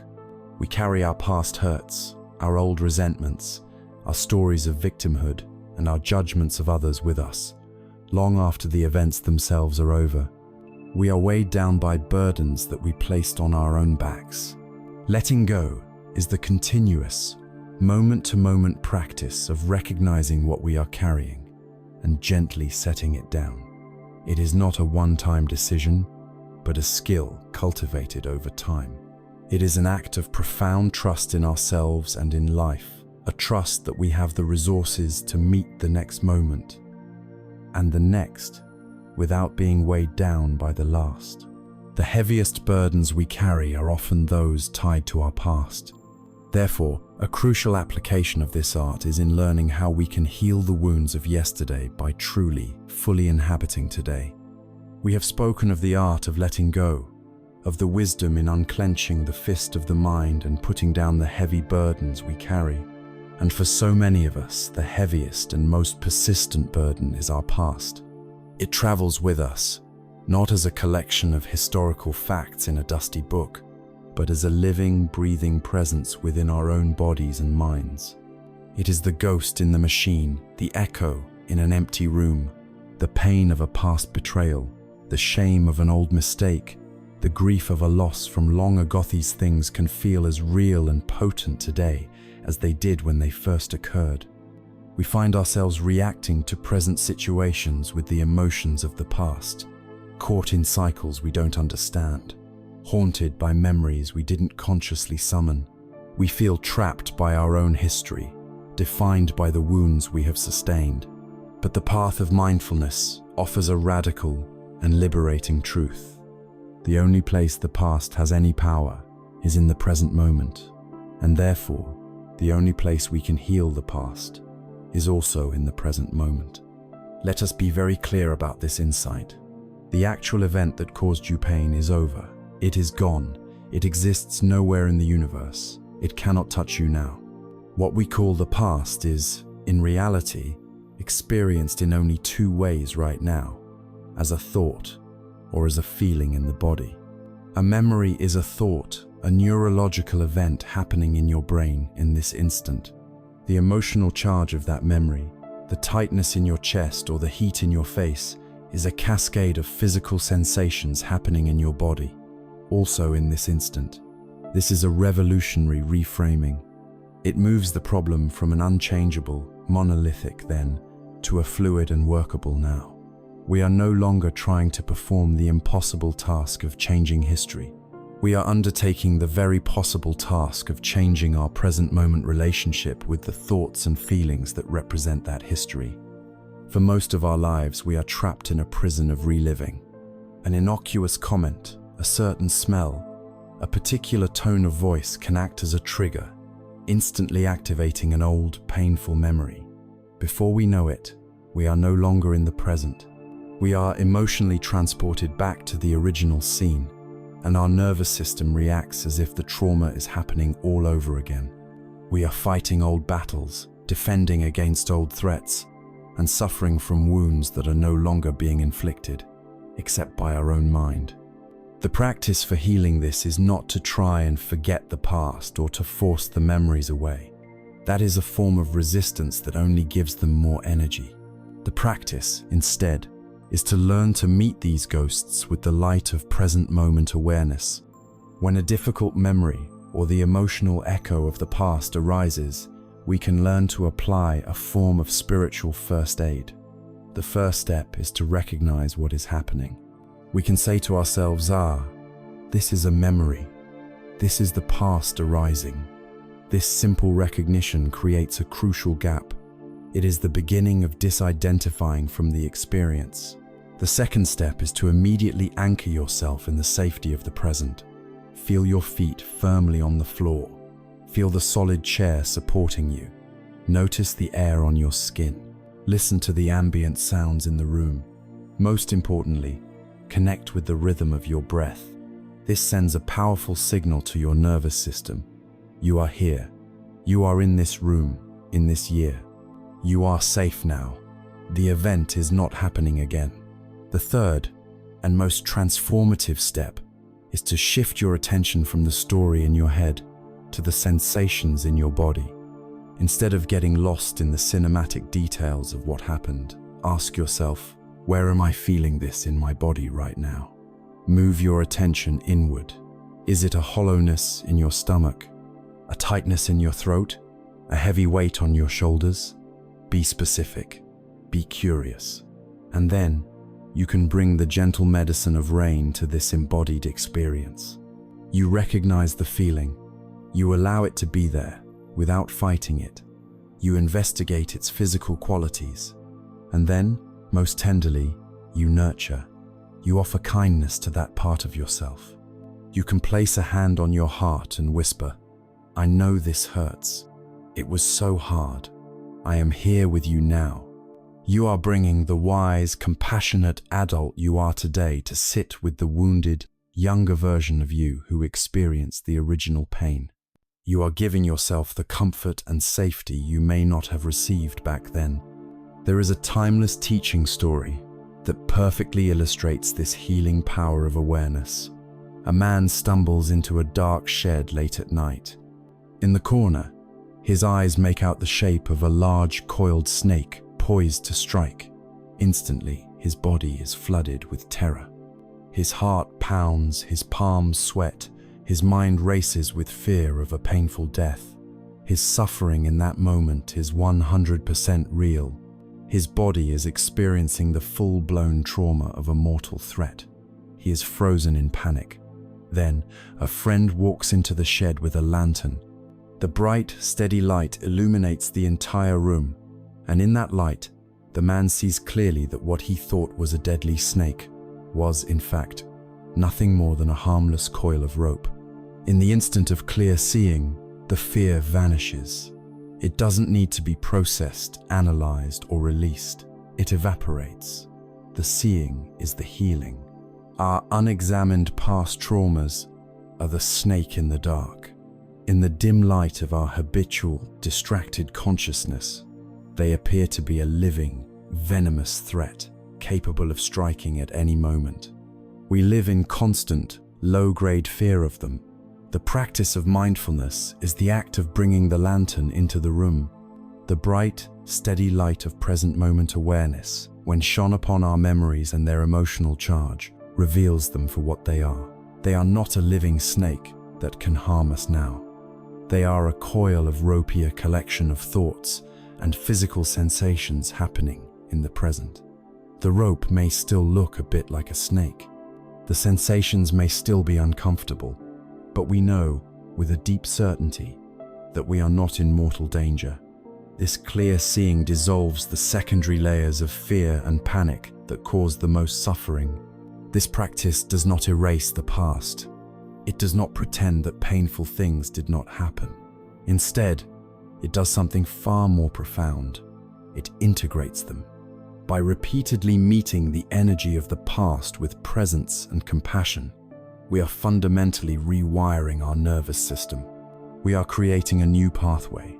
The old pathway was trigger leads to automatic, painful reaction. The new pathway is trigger leads to mindful awareness, which leads to a compassionate, healing response. The wound, once a source of shame and identity, ceases to be the defining feature of our life. It becomes a scar, a place that was once broken but is now healed and become strong. It becomes a source of wisdom, empathy, and resilience. We have learned that the past has no power over us except for the power we give it by replaying it in the present. By facing its ghosts with the light of mindfulness, we liberate ourselves from its prison. But our minds are not only tethered to the past, they are also constantly projecting into the future. We are shackled by worry, by the need to know, by the desire to control what is yet to come. Just as we can be haunted by what has been, we can be paralyzed by what might be. How then can we apply this same wisdom of letting go to our relationship with the great unfolding mystery of the future? How can we learn to find peace and freedom in the face of life's inherent and unavoidable uncertainty? We have walked back in time to meet the ghosts of our past, learning that we can only heal them by meeting their memory with compassion in the present. Now, we must turn to face the other direction. We turn toward the shimmering, undefined, and often intimidating horizon of the future. Just as we are haunted by what has been, we are colonized by what is yet to come. Our minds are perpetual time-traveling machines, and their favorite destination is tomorrow. We live in a constant state of planning, predicting, rehearsing, and most of all, worrying.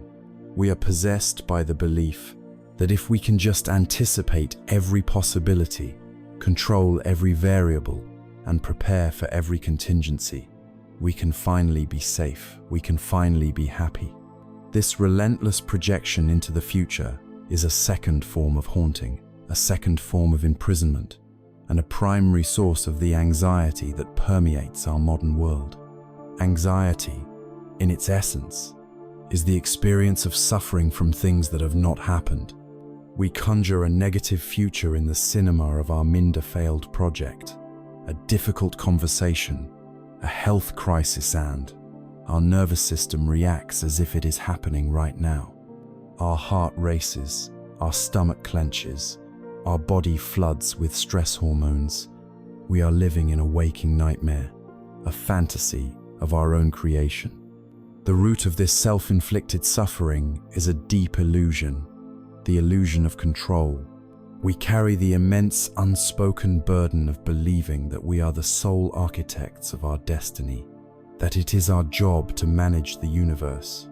This belief forces us into an exhausting and unwinnable war against the fundamental nature of life itself. The future, like the past, is not a solid place we can engineer. It is an infinite ocean of possibility, subject to a trillion causes and conditions that are utterly beyond our command. Our desperate need to know what will happen becomes a cage. We create rigid scripts for how our lives, our careers, and our relationships should unfold. We cling to these plans as if they were life rafts. But life, being the flowing river of impermanence that it is, rarely follows our neat and tidy scripts. When an unexpected current pulls us in a different direction, we don't see it as an adventure, we see it as a catastrophe. We suffer from disappointment, frustration, and a sense of personal failure. Our attachment to our own plan blinds us to the unexpected gifts and surprising detours that life may be offering. We are so focused on getting to our imagined destination that we miss the beauty of the journey itself. The antidote to this self-imposed torture is a concept from Zen practice known as don't know mind. This is not a state of ignorance, stupidity, or apathy. It is a state of profound wisdom, radical openness, and intelligent humility. It is the mind of a great scientist before an experiment, who is open to any result, not just the one that confirms their hypothesis. It is the mind of an explorer stepping onto the shore of a new continent, full of wonder and readiness, not rigid expectation. Don't know mind is the courageous act of releasing the crushing weight of having to be the all-knowing oracle. It is the quiet, powerful admission, I will do my best.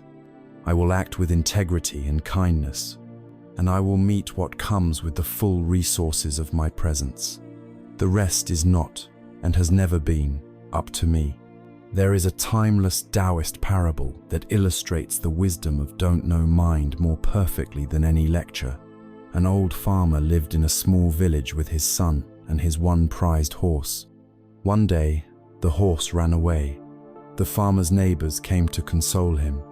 "Oh, what terrible luck," they lamented. The old farmer simply replied, "Good luck? Bad luck? Who knows?"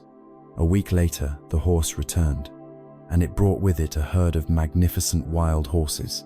The neighbors gathered again, this time to celebrate. "What incredible good luck!" they exclaimed. The farmer again replied quietly, "Good luck? Bad luck? Who knows?" The next day, the farmer's son was trying to tame one of the wild horses when he was thrown off, and his leg was badly broken. The neighbors came once more, shaking their heads. "How tragic. Your son is crippled. Truly, this is the worst of luck." The farmer looked at them and said, "Good luck? Bad luck? Who knows?" A few weeks later, the emperor's army marched into the village, conscripting every able-bodied young man for a brutal and distant war from which few would return. The farmer's son, because of his broken leg, was the only young man in the village to be spared. We are the neighbors in this story. We are constantly rushing to label events, judging them as good or bad from our incredibly limited vantage point. We see one tiny tile in an infinite mosaic and believe we understand the entire picture. The wisdom of the farmer is the wisdom of don't know mind.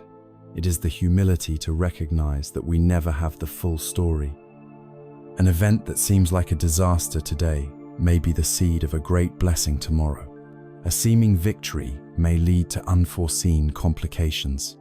Letting go of the future means letting go of this need to be the judge. This understanding allows for a practical and profound shift in our daily consciousness. The default mode of the mind is to scan the future for threats, constantly asking, what could go wrong? What do I need to worry about next? This question is the very engine of anxiety. The practice is to gently replace this fearful question with one of gentle, open-hearted curiosity. Instead of, what if I fail? We can ask, this is a challenge. I wonder what I will learn from it. Instead of, what if they reject me? We can ask, I will offer my heart honestly. I wonder how this relationship will unfold. This is not a denial of potential difficulties. It is a refusal to pre-suffer them. It transforms the energy of our inner life from one of fearful, contracted resistance to one of spacious, curious, allowing. When we can truly rest in don't know mind, a great peace descends. By releasing our white-knuckled grip on the future, we are finally free to inhabit the only time we will ever have. Right now, our actions become more fluid, graceful, and intuitive because we are responding to the reality of this moment, not to the fantasy of a future one. We can put down the exhausting burden of trying to be God. We can let the universe be in charge of being the universe. We can finally rest. We have now journeyed to the edges of our perceived timeline. We have learned to unburden ourselves from the ghosts of the past and to release our anxious grip on the future. We have called our scattered energy home from the lands of then and soon and gathered it here in the vibrant center of now. And what do we find in this present moment when it is no longer treated as a haunted house or a mere stepping stone to somewhere else? We discover a quiet miracle. we find that the most ordinary, mundane activities of our lives, the simple act of drinking a cup of tea, of feeling the warmth of water as we wash a dish, of noticing the color of the leaves on a tree, as we walk down the street air imbued with a sacredness and a profound beauty we never knew was there. We have walked a long and winding path inward. We have journeyed back to heal the ghosts of the past and forward, to release our anxious grip on the future. We have called our scattered energies home from the distant lands of then and soon, and we have finally arrived here, in the quiet, luminous space of the present moment. But where, exactly, is this present moment to be found? Is it a precious, rare jewel that can only be discovered during a half hour of silent meditation on a cushion? Is it a special state reserved for retreats and temples? The great and liberating secret of this path is that the present moment is not a place you have to go to. It is the very ground you are standing on, always. The sacred is not separate from the ordinary. It is the ordinary, seen with eyes of attention. The miracle is not somewhere else. The miracle is right here. For most of our lives, we operate with a deep, unconscious divide. We have our spiritual time when we meditate, do yoga, or read an inspiring book, and then we have our real life washing the dishes, driving to work, answering emails, paying the bills. We treat our practice as a brief respite from our life rather than a way of life. But the ultimate aim of mindfulness is to dissolve this false wall, to infuse every moment, no matter how mundane, with the quality of sacred presence. The Vietnamese Zen master Thich Nhat Hanh told a story that illuminates this perfectly. A student asked him, "What is the point of washing the dishes mindfully?" The master explained that if, while you are standing at the sink washing the dishes, you are thinking only about the cup of tea you will drink afterward, then you are not truly washing the dishes. You are washing the future. You are not alive during the time it takes to wash those dishes. You are sacrificing the present for a future that has not yet arrived. But, he continued, if you can stand at the sink and be fully present with the act of washing, if you can feel the warmth of the water on your hands, see the iridescent beauty of the soap bubbles, hear the sound of the plates clinking together, then you are truly alive in that moment. The cup of tea will have its own moment later. The purpose of washing the dishes is to wash the dishes. This simple teaching is revolutionary. It suggests that our life is not a series of obstacles to be overcome on the way to some future happiness. Our life is the very succession of these moments. Enlightenment is not a grand prize at the end of the road. It is the quality of attention we bring to each footstep along the road. Let us explore this by bringing this quality of presence to one of our most common and most unconscious daily activities: eating. We can take a single bite of food and turn it into a profound meditation.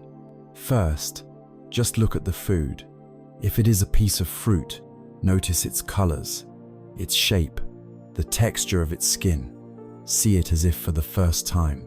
Before you eat, take a moment to smell it, allowing its fragrance to be a part of the experience. As you bring it to your mouth, be aware of the intention to eat. And as you take a bite, chew slowly. Notice the explosion of flavors, the texture in your mouth. So often, we have finished a meal without having truly tasted a single bite. But this practice can go even deeper.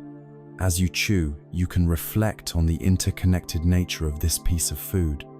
In this single bite is the energy of the sun, the nourishment of the earth, the life-giving water of the rain. In it are the farmer who planted the seed, the harvester who picked it, the truck driver who brought it to the market. This bite of food connects you to the entire cosmos. It is not a separate object, but a nexus of relationships. To eat with this awareness is to be filled not just with calories, but with gratitude and a profound sense of connection to all of life. We can bring this same quality of attention to the act of walking. In Zen, this is a formal practice called kinhin, or walking meditation, but it can be done anywhere, anytime. Instead of walking with your mind already at your destination, caught in a flurry of thoughts about what you will do when you get there, you can bring your attention down to the soles of your feet. Slow your pace just a little and feel the miracle of a single step. Feel your heel connect with the ground, the way your weight rolls forward onto the ball of your foot, the final press of your toes as you lift your foot to move through the air. Each step becomes an arrival. Each step is a return to the present moment. You are not walking to get somewhere else. You are walking simply to walk. The destination is each step. With this practice, a walk to the mailbox, a stroll through the office, or a walk in the park becomes a deep and stabilizing meditation, a way of reconnecting with your body and the earth beneath you. Once we have a taste of this, we realize that any activity can be a vessel for presence. When you are listening to a friend, can you truly listen, offering them the gift of your full, undivided attention, rather than simply waiting for your turn to speak? When you are in the shower, can you feel the sensation of the warm water on your skin, or is your body in the shower while your mind is already in your first meeting of the day? When you are working, can you bring your focus to a single task, immersing yourself in it completely, rather than scattering your energy across a dozen distractions? This is not about becoming slow or inefficient. On the contrary, when we bring our full presence to a task, we perform it with greater clarity, grace, and effectiveness. We make fewer mistakes and experience less stress. We learn that our kitchen can be our monastery, our office can be our meditation hall. Our life, exactly as it is, with its joys and its sorrows, its chores and its triumphs, is the sacred ground of our practice. When we stop rushing through the present moment in our desperate race to get to a better future, a remarkable thing happens. We begin to discover the quiet joy that is woven into the fabric of ordinary life. It is not a dramatic, euphoric high, but a gentle, steady sense of well-being. It is the joy of a mind that is not at war with itself. It is the pleasure of seeing the world with fresh eyes, of tasting food as if for the first time, of feeling the simple miracle of being alive in a body. When the heart is no longer burdened by the weight of the past, no longer anxious about the projections of the future, and no longer trying to escape the present, it naturally begins to soften and open. It becomes sensitive and tender, and an open, unburdened heart cannot help but notice two things: the immense beauty of the world and its immense suffering. When we are truly present, we feel our own pain and the pain of others more keenly, and the natural, spontaneous response of a heart that is awake and undefended is the desire to help, to soothe, to care, and to connect. This unforced welling up of kindness, this trembling of the heart in the face of suffering, is the birth of true compassion. It is the next flowering on the path of awakening. When we learn to inhabit our lives with a quiet, mindful presence, when we stop our frantic rush through the present moment, a natural consequence unfolds. The hardened, defensive walls we have built around our hearts begin to thin. A new sensitivity emerges, a tenderness toward our own experience and the experience of the world around us. Through this gentle, undefended presence, we begin to feel more deeply. We feel the simple joy of a sunny morning, but we also feel the subtle ache of loneliness in a stranger's eyes. We feel the warmth of our own happiness, and we also feel the tremor of the world's pain. This capacity of the heart to resonate with suffering, to tremble in the face of pain without shutting down, has a name. In the language of the Buddha, it is called karuna. It is compassion. True compassion is one of the most misunderstood of all human qualities. It is not pity. Pity looks down from a position of superiority. It creates distance. It says, "You poor thing, I am glad I am not you." Compassion, on the other hand, meets another at eye level. It is born from the recognition of our shared humanity. It says, "I see your pain. I know this feeling. We are in this together. Nor is compassion a sentimental, emotional overwhelm that renders us helpless. It is not idiot compassion, which, in its misguided attempt to be nice, enables harmful behavior. True karuna is wise. It is the union of a tender heart and a clear mind. It is the heart's capacity to feel with another, combined with a sincere and active aspiration for their suffering to be eased. It is the unwavering wish for the well-being of all, free from attachment and expectation. Like all great inner qualities, compassion must begin at home. It must begin with ourselves. For many of us, this is the most difficult place to start. We can be masters of extending kindness to others, offering a listening ear to a friend in crisis, or giving generously to a cause we believe in, while maintaining a relentless inner critic that berates us for our own smallest flaws and mistakes. We treat ourselves with a harshness we would never dream of inflicting on another. But you cannot pour from an empty cup. A heart that is at war with itself cannot be a genuine source of peace for others.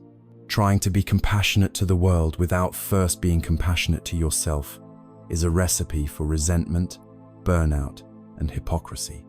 The practice of self-compassion is the essential foundation for all that follows. It is the nurture step of the rain practice we have explored.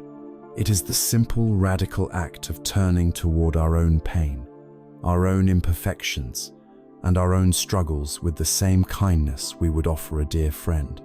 It is the inner whisper of, "It's okay, you are human," instead of, "You are not good enough." It is placing a hand on our own heart and offering ourselves the warmth of unconditional acceptance. This is not selfish. It is the necessary prerequisite for authentic connection. Once we begin to establish this foundation of self-compassion, we can naturally and skillfully begin to expand that circle of care outward. We start to see others through new eyes. We realize that the person who is acting out in anger is almost certainly carrying a deep well of pain. The person who boasts with arrogance is likely hiding a profound sense of insecurity. We begin to look beneath the surface of difficult behaviors and see the first arrow of suffering that has struck that person. This does not mean we condone or accept harmful actions. Compassion can be fierce. It can set firm boundaries, but it does so from a place of understanding, not hatred. We see that the person causing harm is themselves caught in the web of dukkha, acting from a place of confusion and pain. This insight dissolves our righteous anger into a more spacious, workable, and profoundly sad understanding. We recognize our shared predicament. Just like us, every other being on this planet has one fundamental desire: to be happy and to be free from suffering. This simple, universal wish is the common ground that connects us all, bridging any superficial differences of race, belief, or background. There is a powerful and poetic myth from Mahayana Buddhism that embodies this boundless nature of compassion. It is the story of the great Bodhisattva, Avalokiteshvara, a being of immense wisdom and merit, who had reached the very threshold of nirvana, the final liberation from all suffering. As he stood at the gates of ultimate peace, about to take the final step into his own blissful release, he paused. He turned back, and he heard the cries of the world. He heard the cries of the sick, the lonely, the hungry, the oppressed, the fearful, the endless symphony of suffering from countless beings across countless realms. And in that moment, his heart was so moved, so utterly broken open by this sound, that he made a profound and powerful vow. He declared, "I will not enter my own final peace until every last being has been liberated from their suffering." According to the myth, the effort of trying to perceive and respond to so much suffering was so immense that his head shattered into 1,000 pieces. From these pieces, the Buddhas created a new form for him, with 1,000 hands and 1,000 eyes, so he could see and reach out to help in every direction at once. This story is not meant to be taken literally. It is a metaphor for the natural orientation of the awakened heart. We do not have to become a celestial being with 1,000 arms. But when our own heart is no longer consumed by its own dramas, it naturally turns outward with the wish to help. Compassion is not a passive feeling of sadness. It is the very motivation for wise action. It expresses itself in the small, ordinary moments of our lives. It is found in the practice of deep offering another person, the rare and precious gift of our full, non-judgmental attention, without needing to fix them or offer advice. It is found in kind speech, choosing words that build up rather than tear down, that seek to understand rather than to win. And it is found in helpful acts, from the simple gesture of letting someone go ahead of you in line, to offering a smile to a stranger, to dedicating your life's work to the service of others. The scale of the action is less important than the quality of heart behind it. Compassion is the force that moves us to skillfully and intelligently do what we can, where we are, with what we have, to lessen the suffering in the world around us. This inner experience of compassion, this feeling that the suffering of another is not truly separate from our own, is more than just a beautiful sentiment. It is a direct insight into the very nature of reality. Why does another's pain resonate in our own heart? Why does another's joy bring a smile to our own face? It is because the separation we perceive between self and other is, on the deepest level, an illusion. The practice of compassion is a gateway to experiencing this profound truth, not as a philosophy, but as a living reality.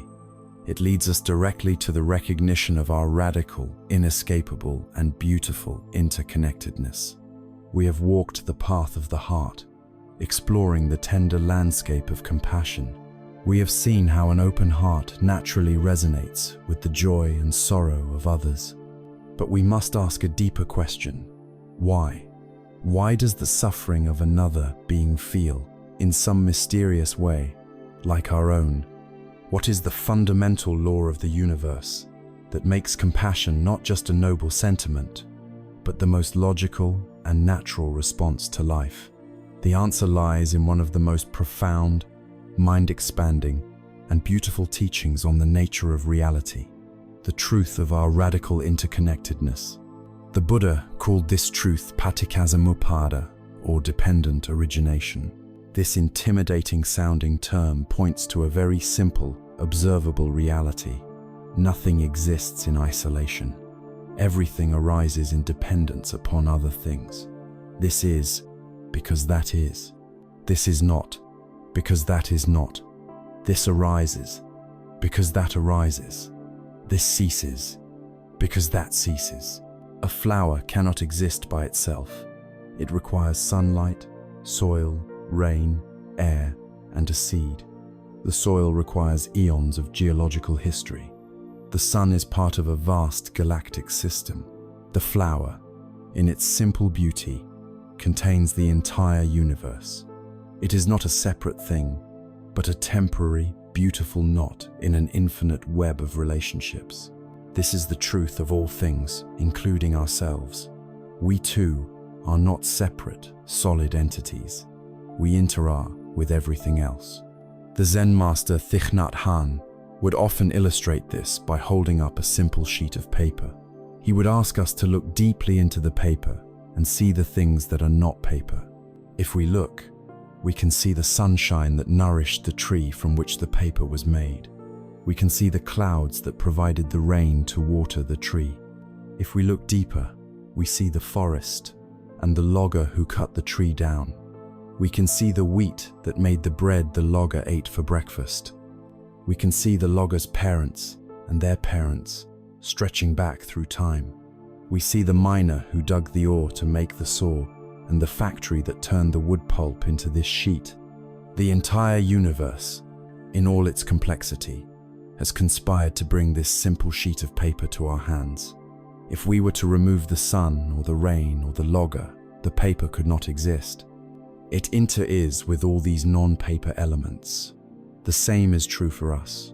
We are made of sunshine, air, water, food, and the thoughts, actions, and love of countless generations that came before us. To see ourselves as separate is the ultimate illusion. There is an ancient and sublime image from the Avatamsaka Sutra that captures this reality with breathtaking poetry. It is the image of Indra's net. Imagine a vast cosmic net that stretches out infinitely in all directions. At every single node, every point where the threads cross, there hangs a single, perfectly clear, multifaceted jewel. The net is structured in such a way that if you look closely into the polished surface of any one jewel, you will see reflected in it every other jewel in the entire infinite net. And not only that, but within each of those reflections, you will also see the reflections of all the other jewels, and so on, ad infinitum. Each one of us, each being, each atom is a single jewel in this cosmic net. We are a unique, shining point of light, yet our very substance is made of the reflections of everything else. Your existence is reflected in me. My existence is reflected in you. The pain of the jewel next to me dulls my own luster. The joy of a jewel a million intersections away sends a shimmering ripple of light that eventually reaches and brightens me. In this vision, the hard, sharp line between self and other dissolves into a luminous, interconnected dance. To harm another being is, in the most literal sense, to harm oneself.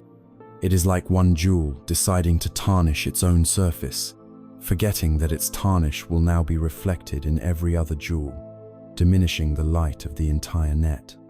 Conversely, any act of kindness, any moment of compassion, any effort to bring peace and healing to another part of the net polishes not only that jewel, but sends a wave of brightness that elevates the whole. Your happiness contributes to mine.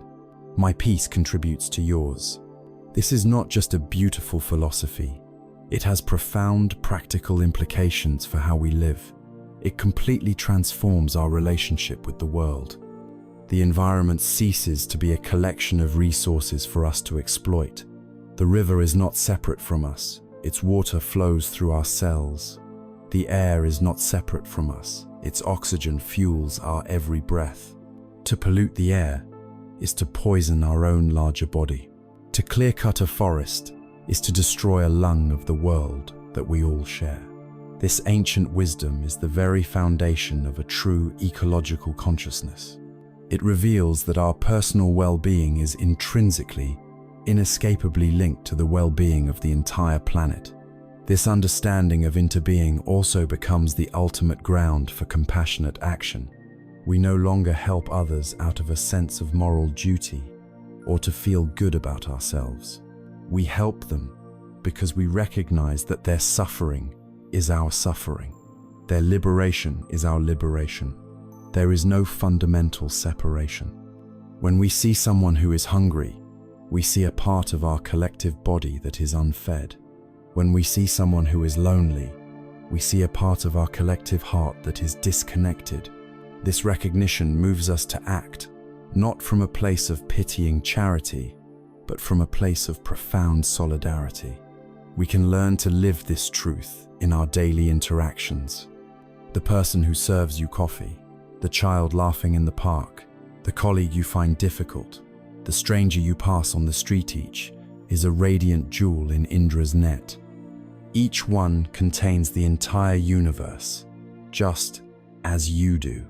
To look at another person and see not just their personality or their role, but to see a reflection of the entire cosmic web is to transform a mundane encounter into a moment of sacred recognition. We have now journeyed from the inner world of the mind to the vast cosmic vision of Indra's net. We have seen that the separation we feel is a persistent and painful illusion. We are not isolated fragments, but inextricable threads in a single magnificent tapestry. This profound realization must now be brought to bear on the most difficult parts of our human relationships and our conflicts, our resentments, and the anger we hold toward those we feel have wronged us. If we are all truly connected, If the one who hurt us is another jewel in the very same net, how does this change our understanding of what it means to forgive? How can we hold onto a grievance against another part of ourselves? This insight invites us to explore forgiveness, not as a moral obligation to the other person, but as a liberating act of wisdom for ourselves, an act rooted in the deep understanding of our shared and interconnected nature. We have gazed upon the sublime vision of Indra's net, the cosmic web where each of us is a shining jewel, reflecting and being reflected by every other jewel. We have touched the profound truth that we are all inextricably connected, that our very existence is a tapestry woven from the threads of everything else. But a question immediately arises in our human hearts, a question born of painful experience. What happens when one jewel in the net harms another? What do we do with the sting of betrayal, the wound of cruelty, the ache of injustice? Our instinct is to protect ourselves, to recoil. We build a wall around our heart, a wall made of judgment, resentment, and the steadfast refusal to forgive. We believe this wall keeps us safe, but in reality, it becomes our prison. It disconnects us from the web of life and chains us to the very pain we are trying to escape. To walk a path of freedom, we must learn to dismantle this prison, brick by brick. We must learn the courageous and profoundly misunderstood art of forgiveness. The first and most important thing to understand is what forgiveness is not. Forgiveness is not condoning. It does not mean you are saying, what you did was okay. Harmful actions are harmful, and wisdom demands that we acknowledge that truth. Forgiveness is not forgetting. The memory of a wound may always remain, but forgiveness changes our relationship to that memory. And forgiveness is not necessarily reconciliation. You can forgive someone completely and, from a place of wisdom and self-care, choose to never have that person in your life again. Forgiveness is not about them. It is an internal act of liberation for you. It is the decision to stop carrying the heavy, burning coals of anger and hatred in your own heart. Holding on to resentment is famously described as drinking poison and expecting the other person to die. The poison does not harm them. It corrodes you. It seeps into your present moments, turning them bitter. It consumes vast amounts of your precious mental and emotional energy that could be used for creativity, love, and joy. It keeps you tethered to the past and paradoxically keeps you chained to the very person who hurt you. By refusing to forgive, you grant that person continued power over your emotional well-being. They may have harmed you once in the past, but the unforgiveness is how you allow that harm to continue day after day in the present. To forgive is to finally declare, you no longer have control over me. I am taking my heart back. It is the ultimate act of reclaiming your sovereignty. Because this is such a difficult practice, we must approach it with immense patience and gentleness. Forgiveness is not a single event, but a process, a journey that unfolds at its own pace. The wisest place to begin this journey is with ourselves. For many of us, the person we judge most harshly, the one we find it hardest to forgive, is the person we see in the mirror. We punish ourselves for past mistakes, for words we wish we could take back, for not being smarter or stronger or better. The practice of self-forgiveness is to look upon our own imperfections with the same kindness we would offer a dear friend. It is the ability to say to ourselves, I did the best I could with the understanding and the resources I had at that time. It is the letting go of the demand for our own perfection. Once we have begun to soften toward ourselves, we can start to extend the circle outward. Don't start with your deepest wound. Start small. Practice forgiving the person who cut you off in traffic, the colleague who made an insensitive comment, the friend who forgot to call. Treat these small hurts as opportunities to build the muscle of forgiveness. When you feel ready to approach a deeper wound, the process requires courage and care. First, allow yourself to acknowledge the pain fully. Do not bypass it. Let yourself feel the anger, the sadness, the sense of injustice. Give your pain the respect of your full attention. Then, see if you can look at the person who harmed you as another jewel in Indra's net. This does not excuse their action, but it helps to depersonalize it. See them as a being caught in their own web of suffering, their own confusion, their own dukkha. See that their harmful action likely arose from their own unhealed pain. From this more spacious perspective, you can begin to form the intention to forgive. It can be a silent whisper in your own heart. For the harm you have caused me, I forgive you. I do this not for you, but for me. I will no longer carry the burden of this anger. I release you from my heart. I set myself free. There is a wonderful modern story from the Buddhist teacher Ajahn Brahm that illustrates this liberating power. While building their monastery in the Australian bush, a visiting builder made a significant mistake on a key brick wall, causing it to lean quite noticeably. Ajahn Brahm, the abbot, was initially furious. All his plans for a perfect monastery were ruined. His mind was filled with blame and anger. He struggled with this for some time, trying to practice patience as his own teacher had advised. One day, while looking at the crooked wall, he had a profound shift in perspective. He just decided to accept it completely.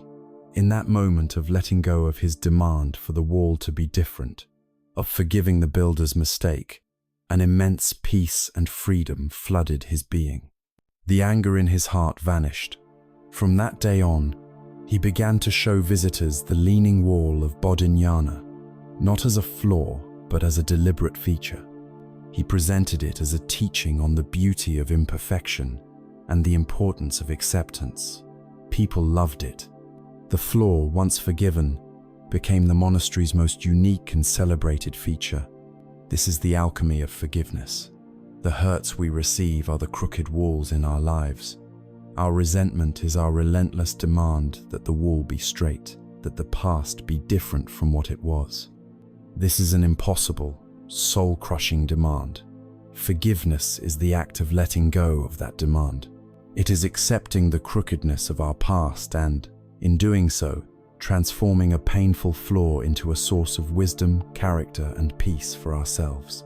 It is the ultimate act of self-care. It does not change the past, but it can, and does, utterly transform the future by freeing our present from the chains of yesterday. By learning to see through the lens of our interconnectedness, we find the wisdom to release our tight grip of judgment on ourselves and others. This move away from black and white thinking, from rigid condemnation and perfectionism, is a hallmark of a mature spiritual life. We begin to understand that life is too complex for such simple, harsh judgments. We stop oscillating between the extremes of self-blame and entitled indulgence, between harsh discipline and mindless craving. This instinct for balance, for a path that avoids the pitfalls of extremism, leads us directly to one of the Buddha's most central and enduring teachings, the wisdom of walking the middle way. In learning to forgive, we begin to release the rigid, black and white judgments that have kept our hearts in a prison of our own making. We see that reality is too complex, too nuanced for such harsh certainties. This growing instinct for balance, for a path that honors complexity and avoids the trap of extremism, lies at the very heart of the Buddha's practical teachings. It is a path of profound wisdom and sustainable practice known as the Majjhima Patipada, the middle way. To hear the term middle way can be misleading. It does not suggest a weak compromise, a lukewarm 50-50 split between two options. It is not about being a little bit good and a little bit bad. It is a path of supreme intelligence, a razor's edge of mindful awareness that navigates skillfully between the treacherous cliffs of two dangerous extremes. The story of this path is the story of the Buddha's own life. The man who would become the Buddha, Prince Siddhartha Gautama, was born into the first extreme, the extreme of sensual indulgence. His father, a king, sought to protect him from all forms of suffering. The prince was surrounded by every imaginable pleasure: the finest silks, the most delicious foods, beautiful palaces for every season, constant entertainment, and loving relationships.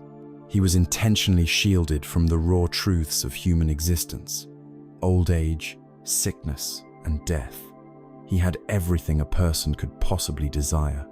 And yet, in the midst of this perfect world, he felt a deep and persistent spiritual unease, a sense that something was fundamentally missing. He realized that this happiness, which was entirely dependent on pleasant external conditions, was fragile and ultimately unsatisfying. It was a beautiful, gilded cage, but a cage nonetheless. This was not the path to true, unshakable freedom.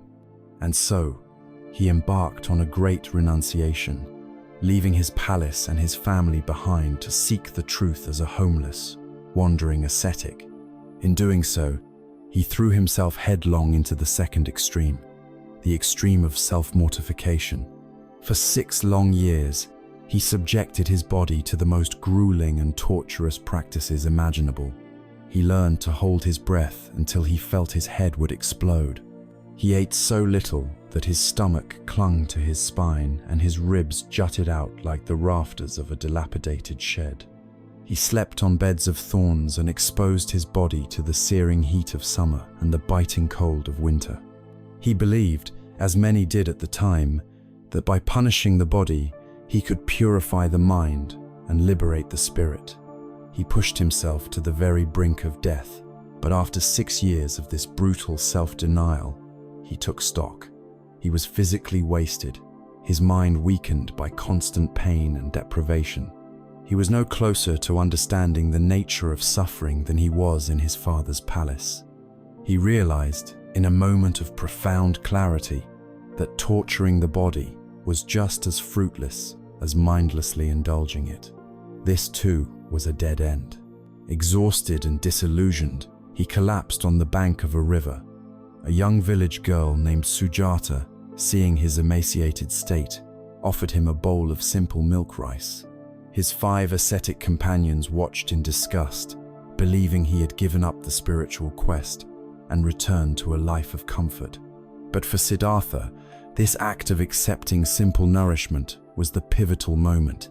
It was a profound rejection of both extremes. He realized that the body was not an enemy to be conquered, but a precious vehicle for awakening. It needed to be cared for to be healthy and strong, so that the mind could have the energy to do its deep work. In this moment of balance, the middle way was born. Later, as a fully awakened Buddha, he used a beautiful and simple parable to teach this principle to a monk named Sona. Sona had been a skilled lute player before becoming a monk, and he was now practicing meditation with a fierce, almost violent effort, driving himself to the point of exhaustion and despair.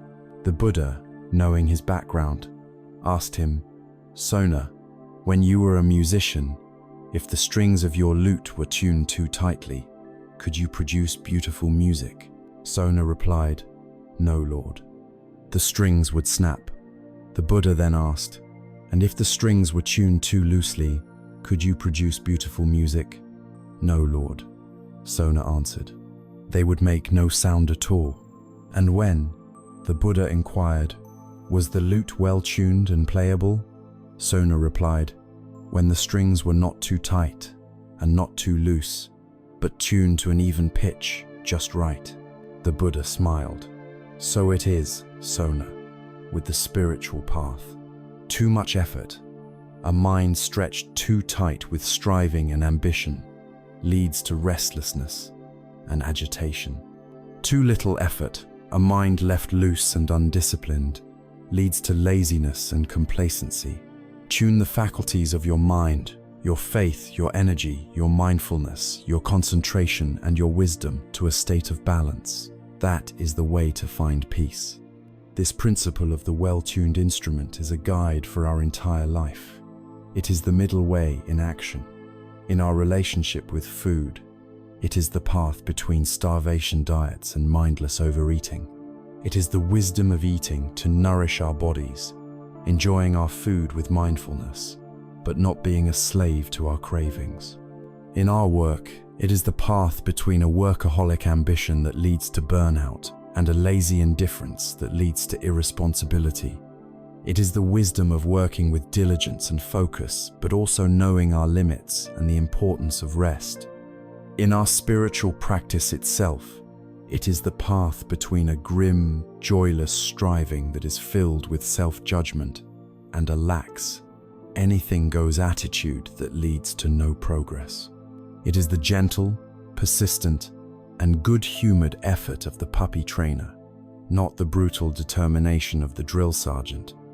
It is the exquisite dance between wise effort and graceful acceptance, between striving with all our heart and letting go of the results. By walking this balanced path, we begin to free ourselves from the violent pendulum swings of the mind. We are no longer lurching between desperately craving pleasant experiences and desperately trying to avoid unpleasant ones. We stop seeking happiness in the frantic highs of indulgence or the grim satisfaction of self-denial. We find our footing on a stable, centered ground. And what happens in the heart and mind when we are no longer at war with ourselves, when the strings of our being are tuned just right? A new quality of experience begins to emerge, unbidden. It is not the agitated excitement of a desire fulfilled, but something deeper, more resonant, and more nourishing. It is a quiet, intrinsic sense of joy and well-being that arises from the balance itself. It is the music that flows naturally from a well-tuned instrument. This is the inner happiness known as piti and sukha, the natural radiance of a mind at peace. When we learn to walk the middle way, we stop pulling the strings of our being too tightly with striving, and we stop letting them go slack with complacency. We learn to tune the instrument of our mind and heart to a state of beautiful, dynamic balance.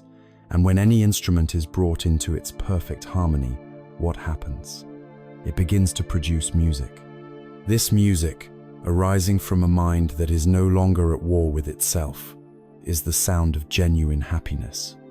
It is a joy that does not depend on the external world, but bubbles up from the deep wellspring of our own being. In the language of the Buddha, these beautiful states of inner gladness are known as piti and sukha. To understand this inner joy, we must first distinguish it clearly from the experience we usually call happiness, which is more accurately described as pleasure. Worldly pleasure is always conditional. It depends on getting something from the outside. We feel a flicker of pleasure when we eat a delicious meal, when we buy a new possession, when we receive praise or validation, when we are entertained.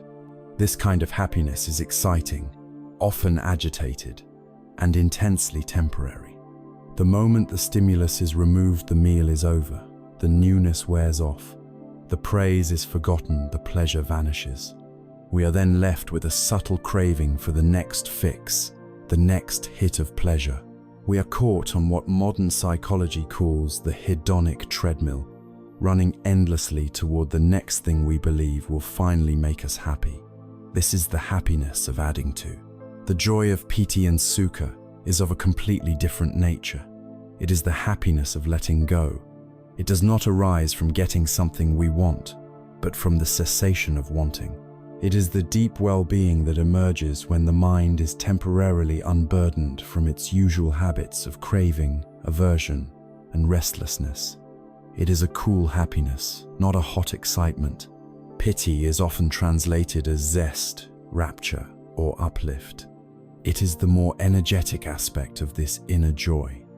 It can manifest as a delightful tingling or buzzing sensation in the body, a feeling of profound interest and engagement in the present moment, or a sense of lightness, as if the body could almost float. It is the mind's natural expression of delight at being free from its usual heavy burdens. If piti is the joyful splashing in the water, sukha is the deeper feeling of being held and supported by it.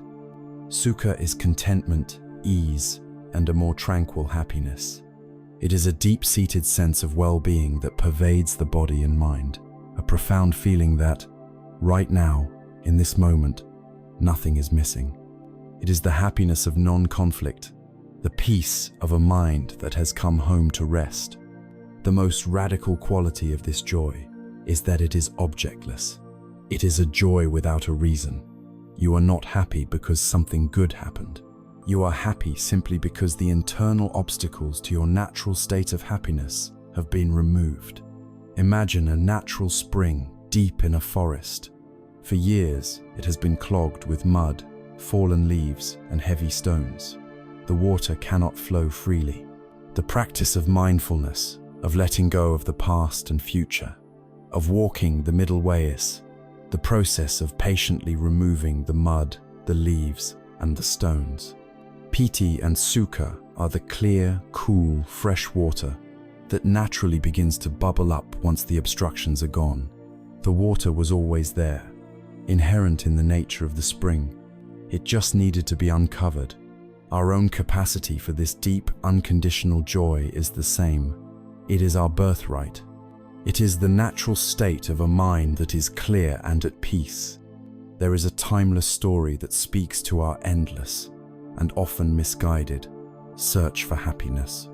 A very rich and powerful king had everything a man could dream of: immense wealth, limitless power, and palaces filled with every luxury. And yet, he was plagued by a deep and persistent emptiness. He felt a constant ache in his heart that none of his treasures could soothe. Believing the answer must lie somewhere out in the world, he set off on a great journey. He bought the rarest jewels, sought out the most famous entertainers, and indulged in the most exotic pleasures the world had to offer. But with each new acquisition, the fleeting pleasure would fade, leaving the emptiness even more pronounced than before. One day, exhausted and defeated, he was traveling through a remote forest when he came upon a simple monk sitting peacefully under a tree. The monk wore old, patched robes and had nothing with him but a simple begging bowl. Yet, his face shone with a look of profound contentment, and a gentle, unwavering smile graced his lips. The king, bewildered, approached him.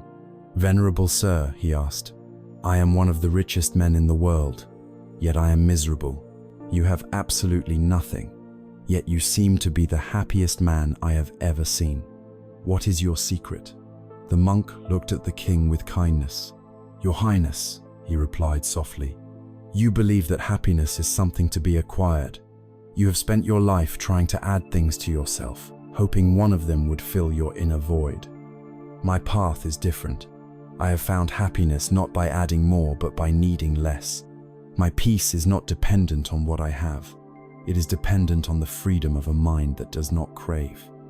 We are all, in our own way, that wealthy king, seeking fulfillment in the external world. The path of meditation is the path of the monk, the journey of discovering the inexhaustible wealth of a simple and unburdened heart. This does not mean we must renounce all our possessions and live in a forest. It means we learn to cultivate joy from within. We can begin this practice in our daily lives by learning to recognize and savor the small, wholesome moments of happiness that are already present. We are often so conditioned to notice what is wrong, the negativity bias of the brain, that we completely overlook the simple moments of what is right. We can consciously practice taking in the good. When you drink your morning coffee, can you pause for a moment and truly savor the warmth and the aroma? When the sun shines on your face, can you stop and feel its life-giving energy? When you hear a child laugh or a bird sing, can you let that simple, wholesome sound gladden your heart? By consciously noticing and appreciating these small joys, we begin to train our minds to be more sensitive to the presence of happiness, creating new neural pathways that make joy a more familiar and accessible state of being. This inner joy, this sukha, that arises from a balanced mind is not, however, the final goal of the path. In the detailed map of meditation provided by the Buddha, this state of profound ease and contentment is a crucial signpost. an indication that the mind is becoming calm, unified, and collected. This deep well-being is the perfect condition for the mind to settle even more deeply. When the mind is suffused with this pleasure of non-conflict, it no longer feels the need to jump from thought to thought in search of stimulation or distraction. It can finally come to rest. This settling, this deepening of tranquility, allows us to move beyond the joy itself, beyond even the most subtle thoughts and concepts, into a state of profound, wordless stillness. It is the gateway to the great and eloquent silence of the mind. We have followed the path of balance to the shores of inner joy. We have rested in the deep contentment of sukha, a happiness that arises not from getting what we want, but from the simple, unburdened peace of a mind that is no longer at war with itself.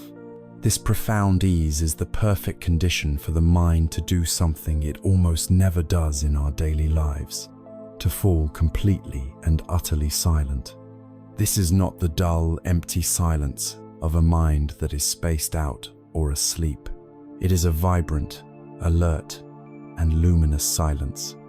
It is a silence that is more eloquent than any words, for it speaks the very language of reality itself, a language our thinking mind has long forgotten how to understand. For most of our lives, we live trapped inside a relentless inner monologue. Our mind is a constant commentator, a narrator that never stops speaking. It labels, it categorizes, it judges, it plans. We don't just see a tree. Our mind immediately says, "That's an oak tree. I like the way its leaves look in the sun. I wonder if it's healthy." We don't just experience a feeling of sadness. Our mind constructs an elaborate story around it.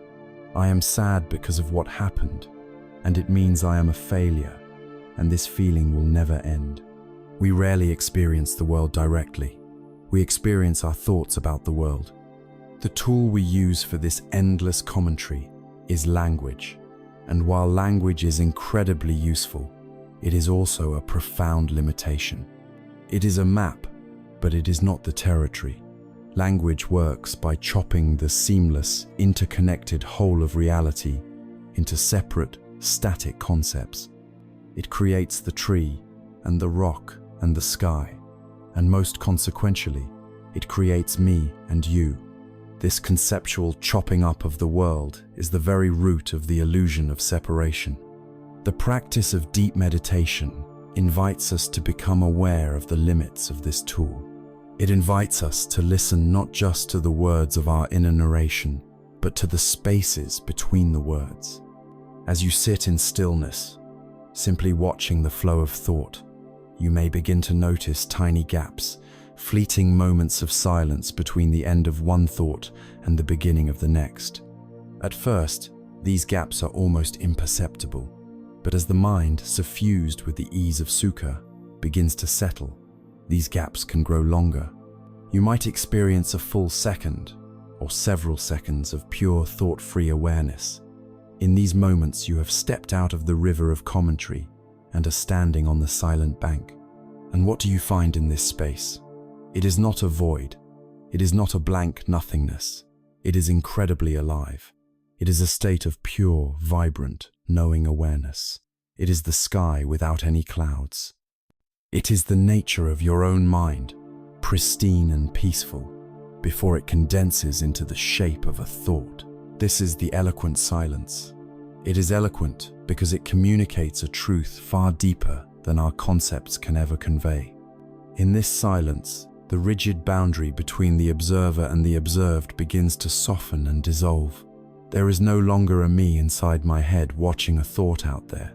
There is simply knowing. There is simply awareness. It is a state of direct, non-dual perception. This is why the great masters have always said that the ultimate truths cannot be taught in words. They can only be pointed to, so that we might experience them for ourselves in the silence of our own hearts. There is a famous, almost shocking story from the history of Zen that illustrates the profound discovery that awaits us in this silence. A monk named Huike, desperate for the truth, stood in the snow for days outside the cave of the great master Bodhidharma, begging to be taught. To prove his sincerity, the legends say he even cut off his own arm and presented it to the master. Finally, seeing his immense resolve, Bodhidharma relented. Huke, in anguish, cried out, "My mind is filled with anxiety and suffering. Please, master, I beg you, pacify my mind." Bodhidharma looked at him with his piercing gaze and said simply, "Show me this anxious mind of yours, and I will pacify it for you." Huike was taken aback. He immediately turned his attention inward, searching for this thing called my mind that was causing him so much pain. He looked and looked. He tried to grasp it, to pinpoint it, to hold it up for inspection. But the more he looked, the more he realized he could not find it. The mind was not a solid object. It was not a thing to be found. It was a flickering, insubstantial process. After a long time, he returned to Bodhidharma and said, "Master, I have searched for my mind, but I cannot find it." Bodhidharma's response was swift and definitive. "There," he declared, "I have pacified your mind for you."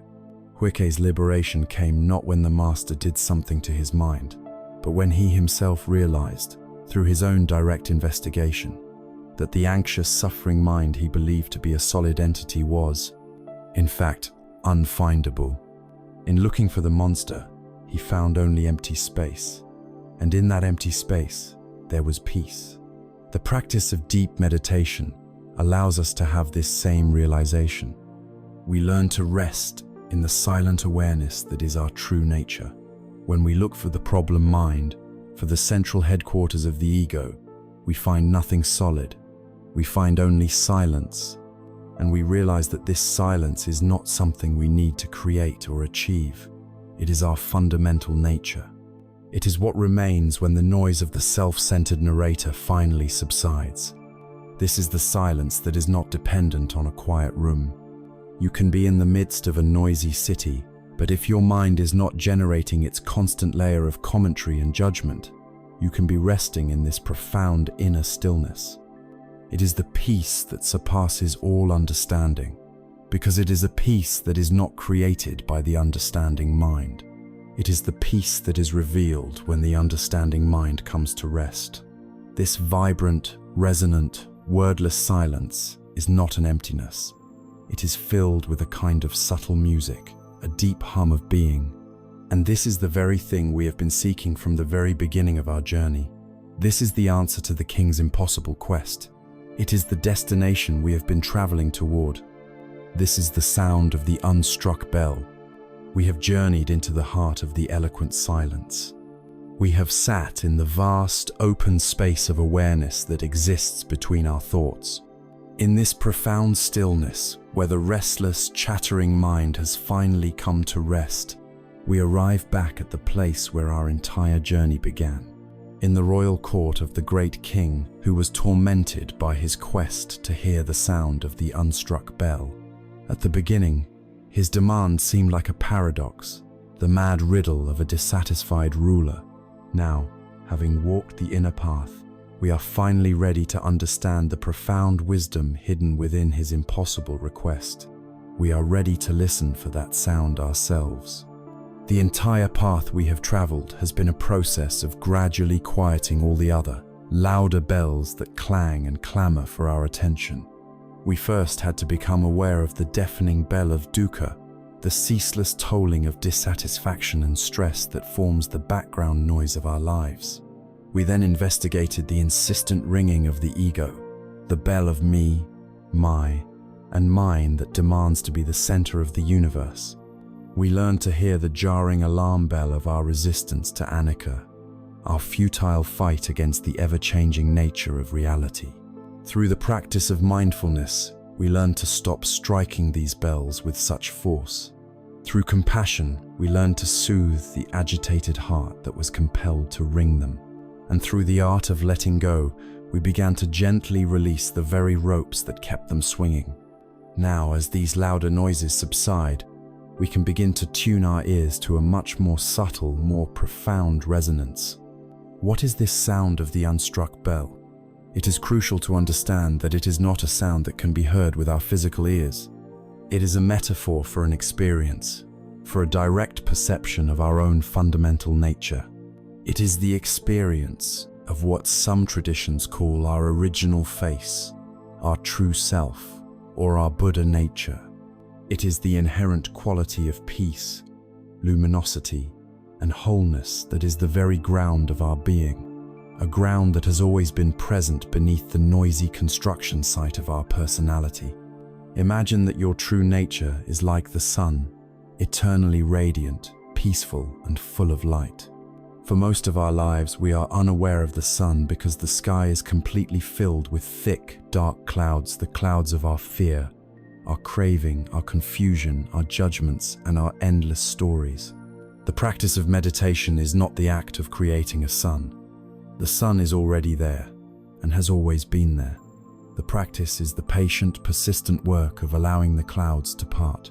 The sound of the unstruck bell is the feeling of the warmth of that ever-present sun on your skin when the clouds finally clear. It is not something you acquire, it is something you uncover. It is a returning to the home you never truly left. There is a famous Zen koan, a riddle designed to shatter the logical mind, that points directly to this same wordless reality. A master asks his student, "Two hands clap, and there is a sound. What is the sound of one hand clapping?" The rational mind immediately goes to work, trying to solve the puzzle. It's impossible. It's the sound of the wind. It's a philosophical trick. But all these answers miss the point. The koan is not a problem for the intellect to solve. It is a pointer, a finger pointing at the moon of direct experience. It is designed to exhaust the thinking mind, to force it into a state of don't know, so that a deeper way of knowing can emerge.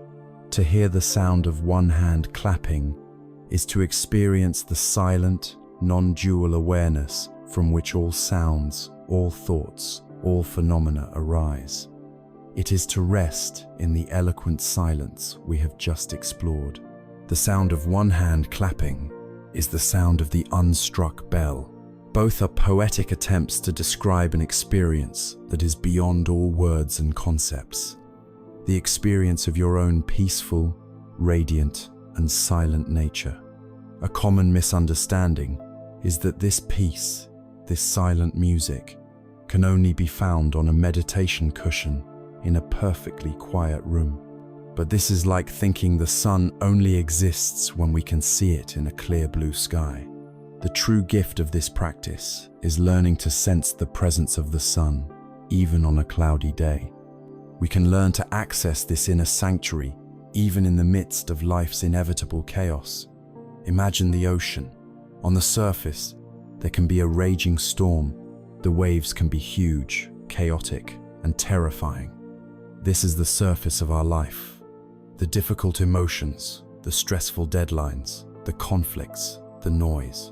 But if you could sink deep beneath the surface, hundreds or thousands of feet down, you would find that the deep ocean is always profoundly still. It is silent, calm, and untouched by the turmoil on the surface. The practice of listening for the unstruck bell is the practice of learning to access that deep, silent place within yourself, regardless of what is happening on the surface. You can be in a difficult meeting, feeling the waves of anxiety, and at the same time you can be aware of the deep, silent stillness that holds the anxiety. This inner silence becomes your ultimate refuge, a sanctuary that you carry within you at all times. The final, liberating realization is that the unstruck bell is always ringing. Its silent music is the constant, underlying reality of your being. We do not need to make it ring. Our work is simply to stop making all the other noises. Our path is not one of frantic addition, of trying to build a new, more peaceful self. It is a path of courageous subtraction, of letting go of the layers of conditioning, the armor of the ego, the habits of fear, and the addiction to noise that have prevented us from hearing the music that has been playing all along. It is a journey of unbecoming everything that is not truly you. so that the truth of what you are can finally be revealed. This revelation, this direct hearing of the soundless sound, is a pivotal moment of awakening. We have found the source. We have tasted the peace that is not dependent on conditions. But to hear this music once is a glimpse. To live our entire life in harmony with it is the ongoing practice. The challenge and the beauty of the path from this point forward is to learn how to let the resonance of this unstruck bell inform our every breath, our every word, and our every action. How do we learn to walk, speak, work, and love from this place of deep, silent peace? How do we make our entire life an expression of this sacred, silent music? We have arrived at a place of deep inner stillness. We have heard, in the eloquent silence of the heart, the resonant, soundless sound of the unstruck bell. This is a moment of profound insight, a glimpse into our own true nature, peaceful, luminous, and whole. The temptation, upon discovering such a precious sanctuary within, can be to protect it, to shield it from the noise and chaos of the world. We might believe that the goal is to remain in this state of bliss forever, withdrawn from the complexities and challenges of ordinary life. But the path of true awakening calls us in the opposite direction. It does not ask us to hide our inner light. It asks us to learn how to carry that light into the darkest and most difficult corners of our lives. The challenge is not to stay in the sanctuary, but to make our entire life the sanctuary. This brings us to a crucial understanding of what enlightenment or awakening truly means. It is not a singular, permanent state of bliss where we float on a cloud, immune to all human feeling. It is not an escape from life. It is a full, courageous, and unconditional engagement with life. The awakened person still feels sadness when they experience loss. They still feel anger when they witness injustice. They still face sickness, old age, and death. The storms on the surface of the ocean still rage. The difference is that they are no longer identified with the storm. They have learned to anchor themselves in the deep, silent stillness of the ocean floor. And from that place of profound stability, they can meet the changing waves of experience with wisdom, compassion, and an open heart. Awakening is not about changing the experiences of our life.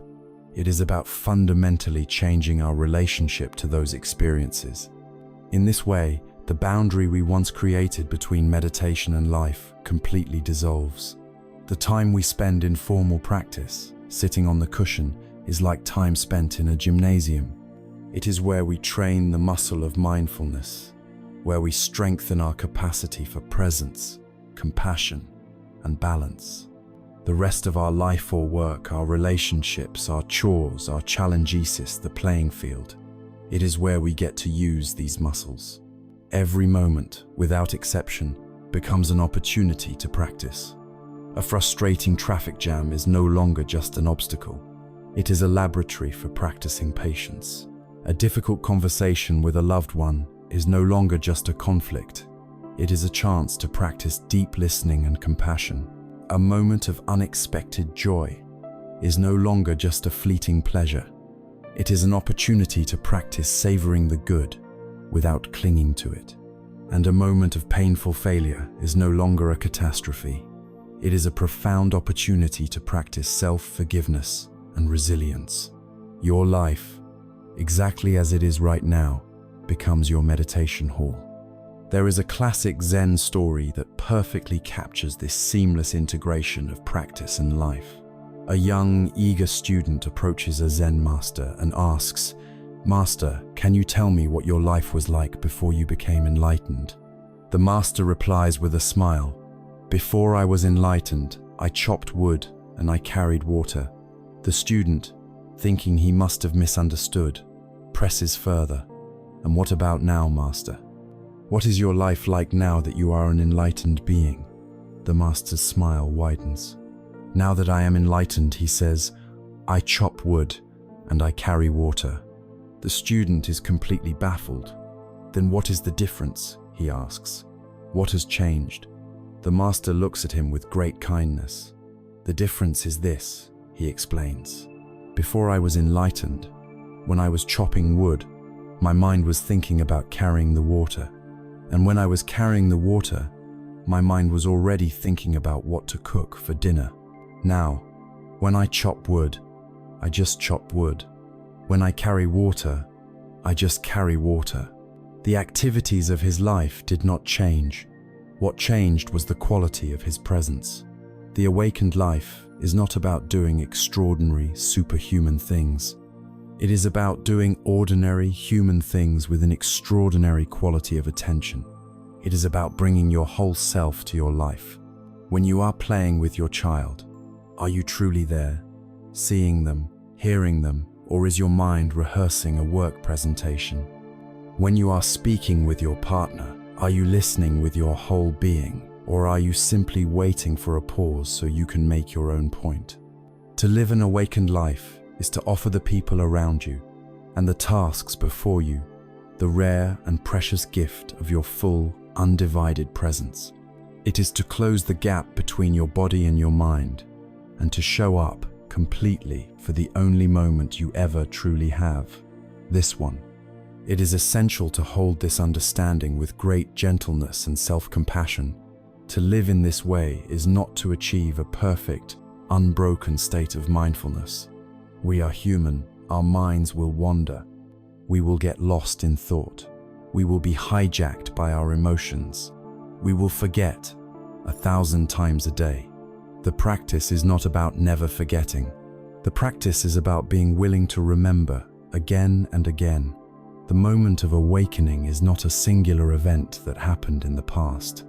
It is the moment, right now, that you realize you have been lost in thought, and you gently, without judgment, bring your attention back to the feeling of your breath. Awakening happens in this simple, repeated act of returning. The goal is not to never leave the present moment. The practice is to always be willing to come back home. And so, we see that the awakened life is not a destination we arrive at, but a path we learn to walk, moment by moment by moment.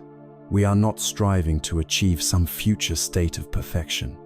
We are learning to be fully present for the walking itself, for the chopping of the wood and the carrying of the water that makes up the substance of our life.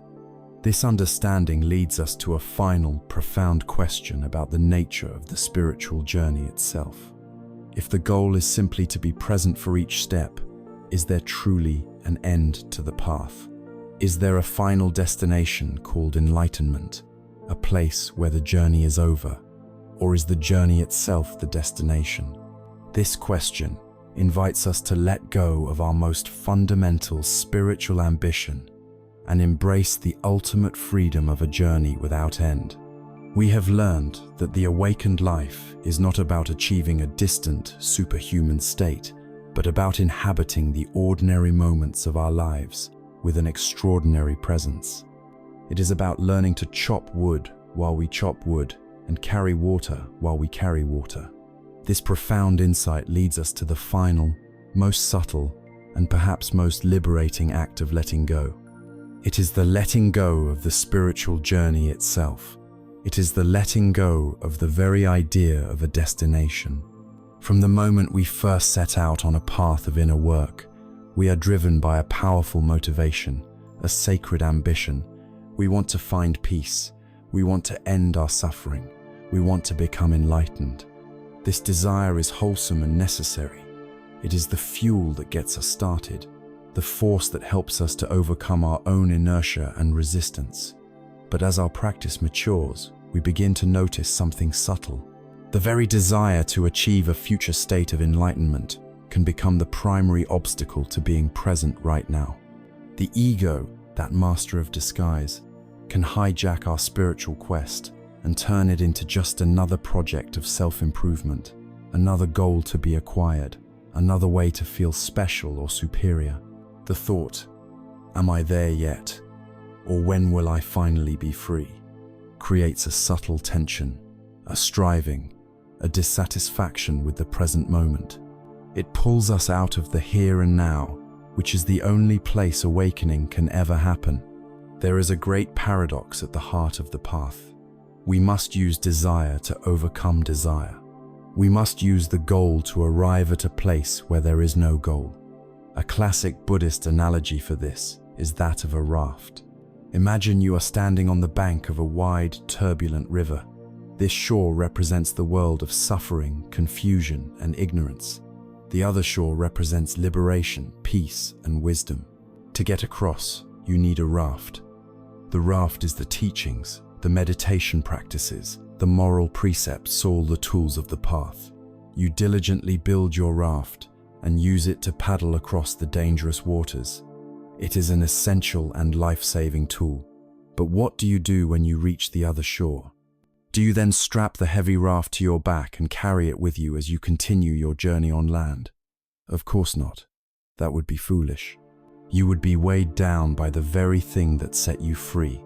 You express your gratitude for the raft, and you let it go.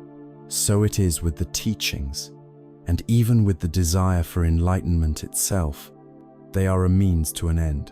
Once they have brought you to the shore of direct present moment awareness, clinging to them becomes just another burden. There is a story of a devout pilgrim who dedicated his life to a single purpose: to reach the summit of a legendary sacred mountain, where it was said the ultimate truth of existence would be revealed to him. He journeyed for years, facing immense hardships. He crossed treacherous deserts, navigated dense jungles, and weathered violent storms. He begged for his food and slept under the stars. Along the way, he met other travelers, shared stories, and learned countless lessons in humility and perseverance.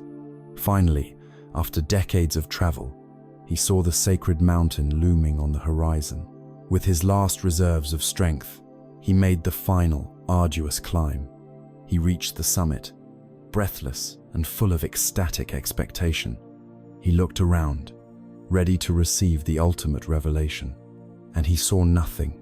There was no temple of gold, no celestial being, no secret scroll of wisdom. There was only wind, rock, and clouds. A profound and desolate disappointment washed over him. Had his entire life been a waste? As he sat there, heartbroken, he turned and looked back for the first time down the mountain. And from that high vantage point, he could see the entire path he had traveled, the faint track through the desert, the dark line of the jungle, the silver thread of the river he had crossed. He saw it all. And in that vast panoramic seeing, the real revelation dawned. The secret of the sacred mountain was not waiting at the summit. The secret was the journey itself, with every difficult step, every moment of despair, every act of kindness received and given, was what had transformed him. The destination was merely the pretext that had allowed the journey to unfold. Our spiritual life is this journey.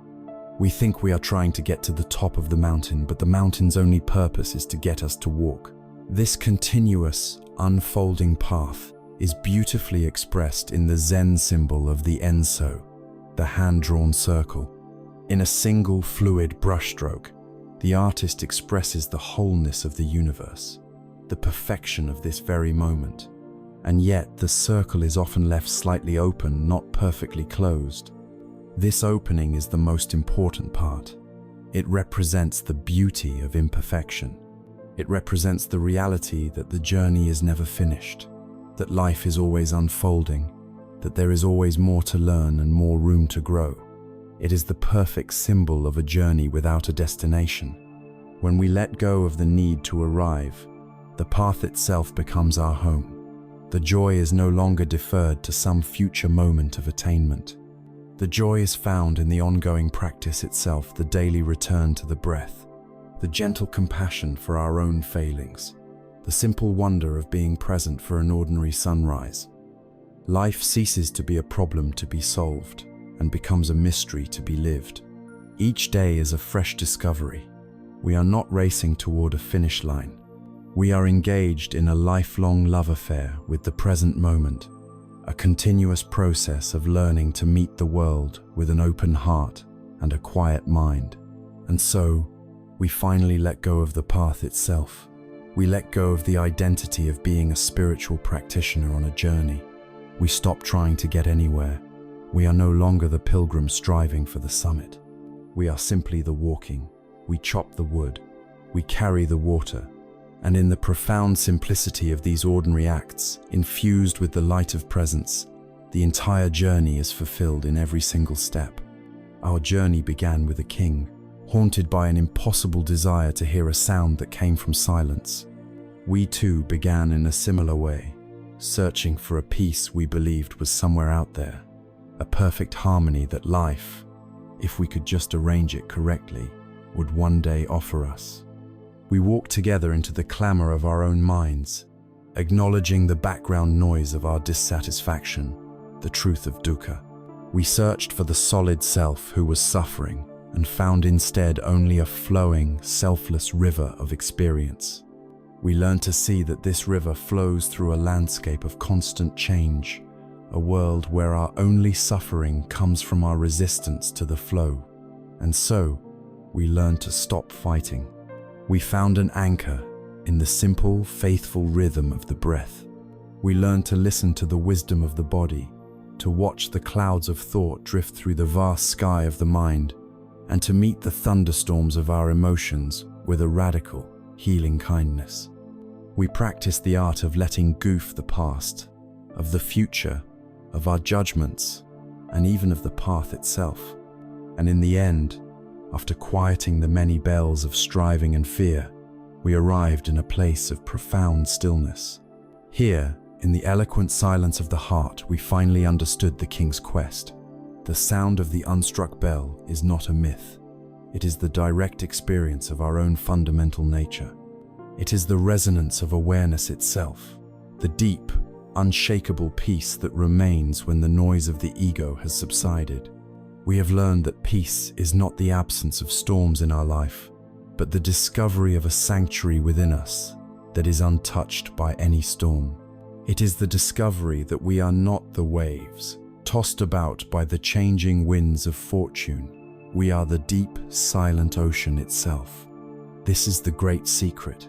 Peace is not something you must earn, achieve, or find. It is what you are, beneath all the layers of conditioning and fear. You do not need to become a different person. You do not need to acquire anything more.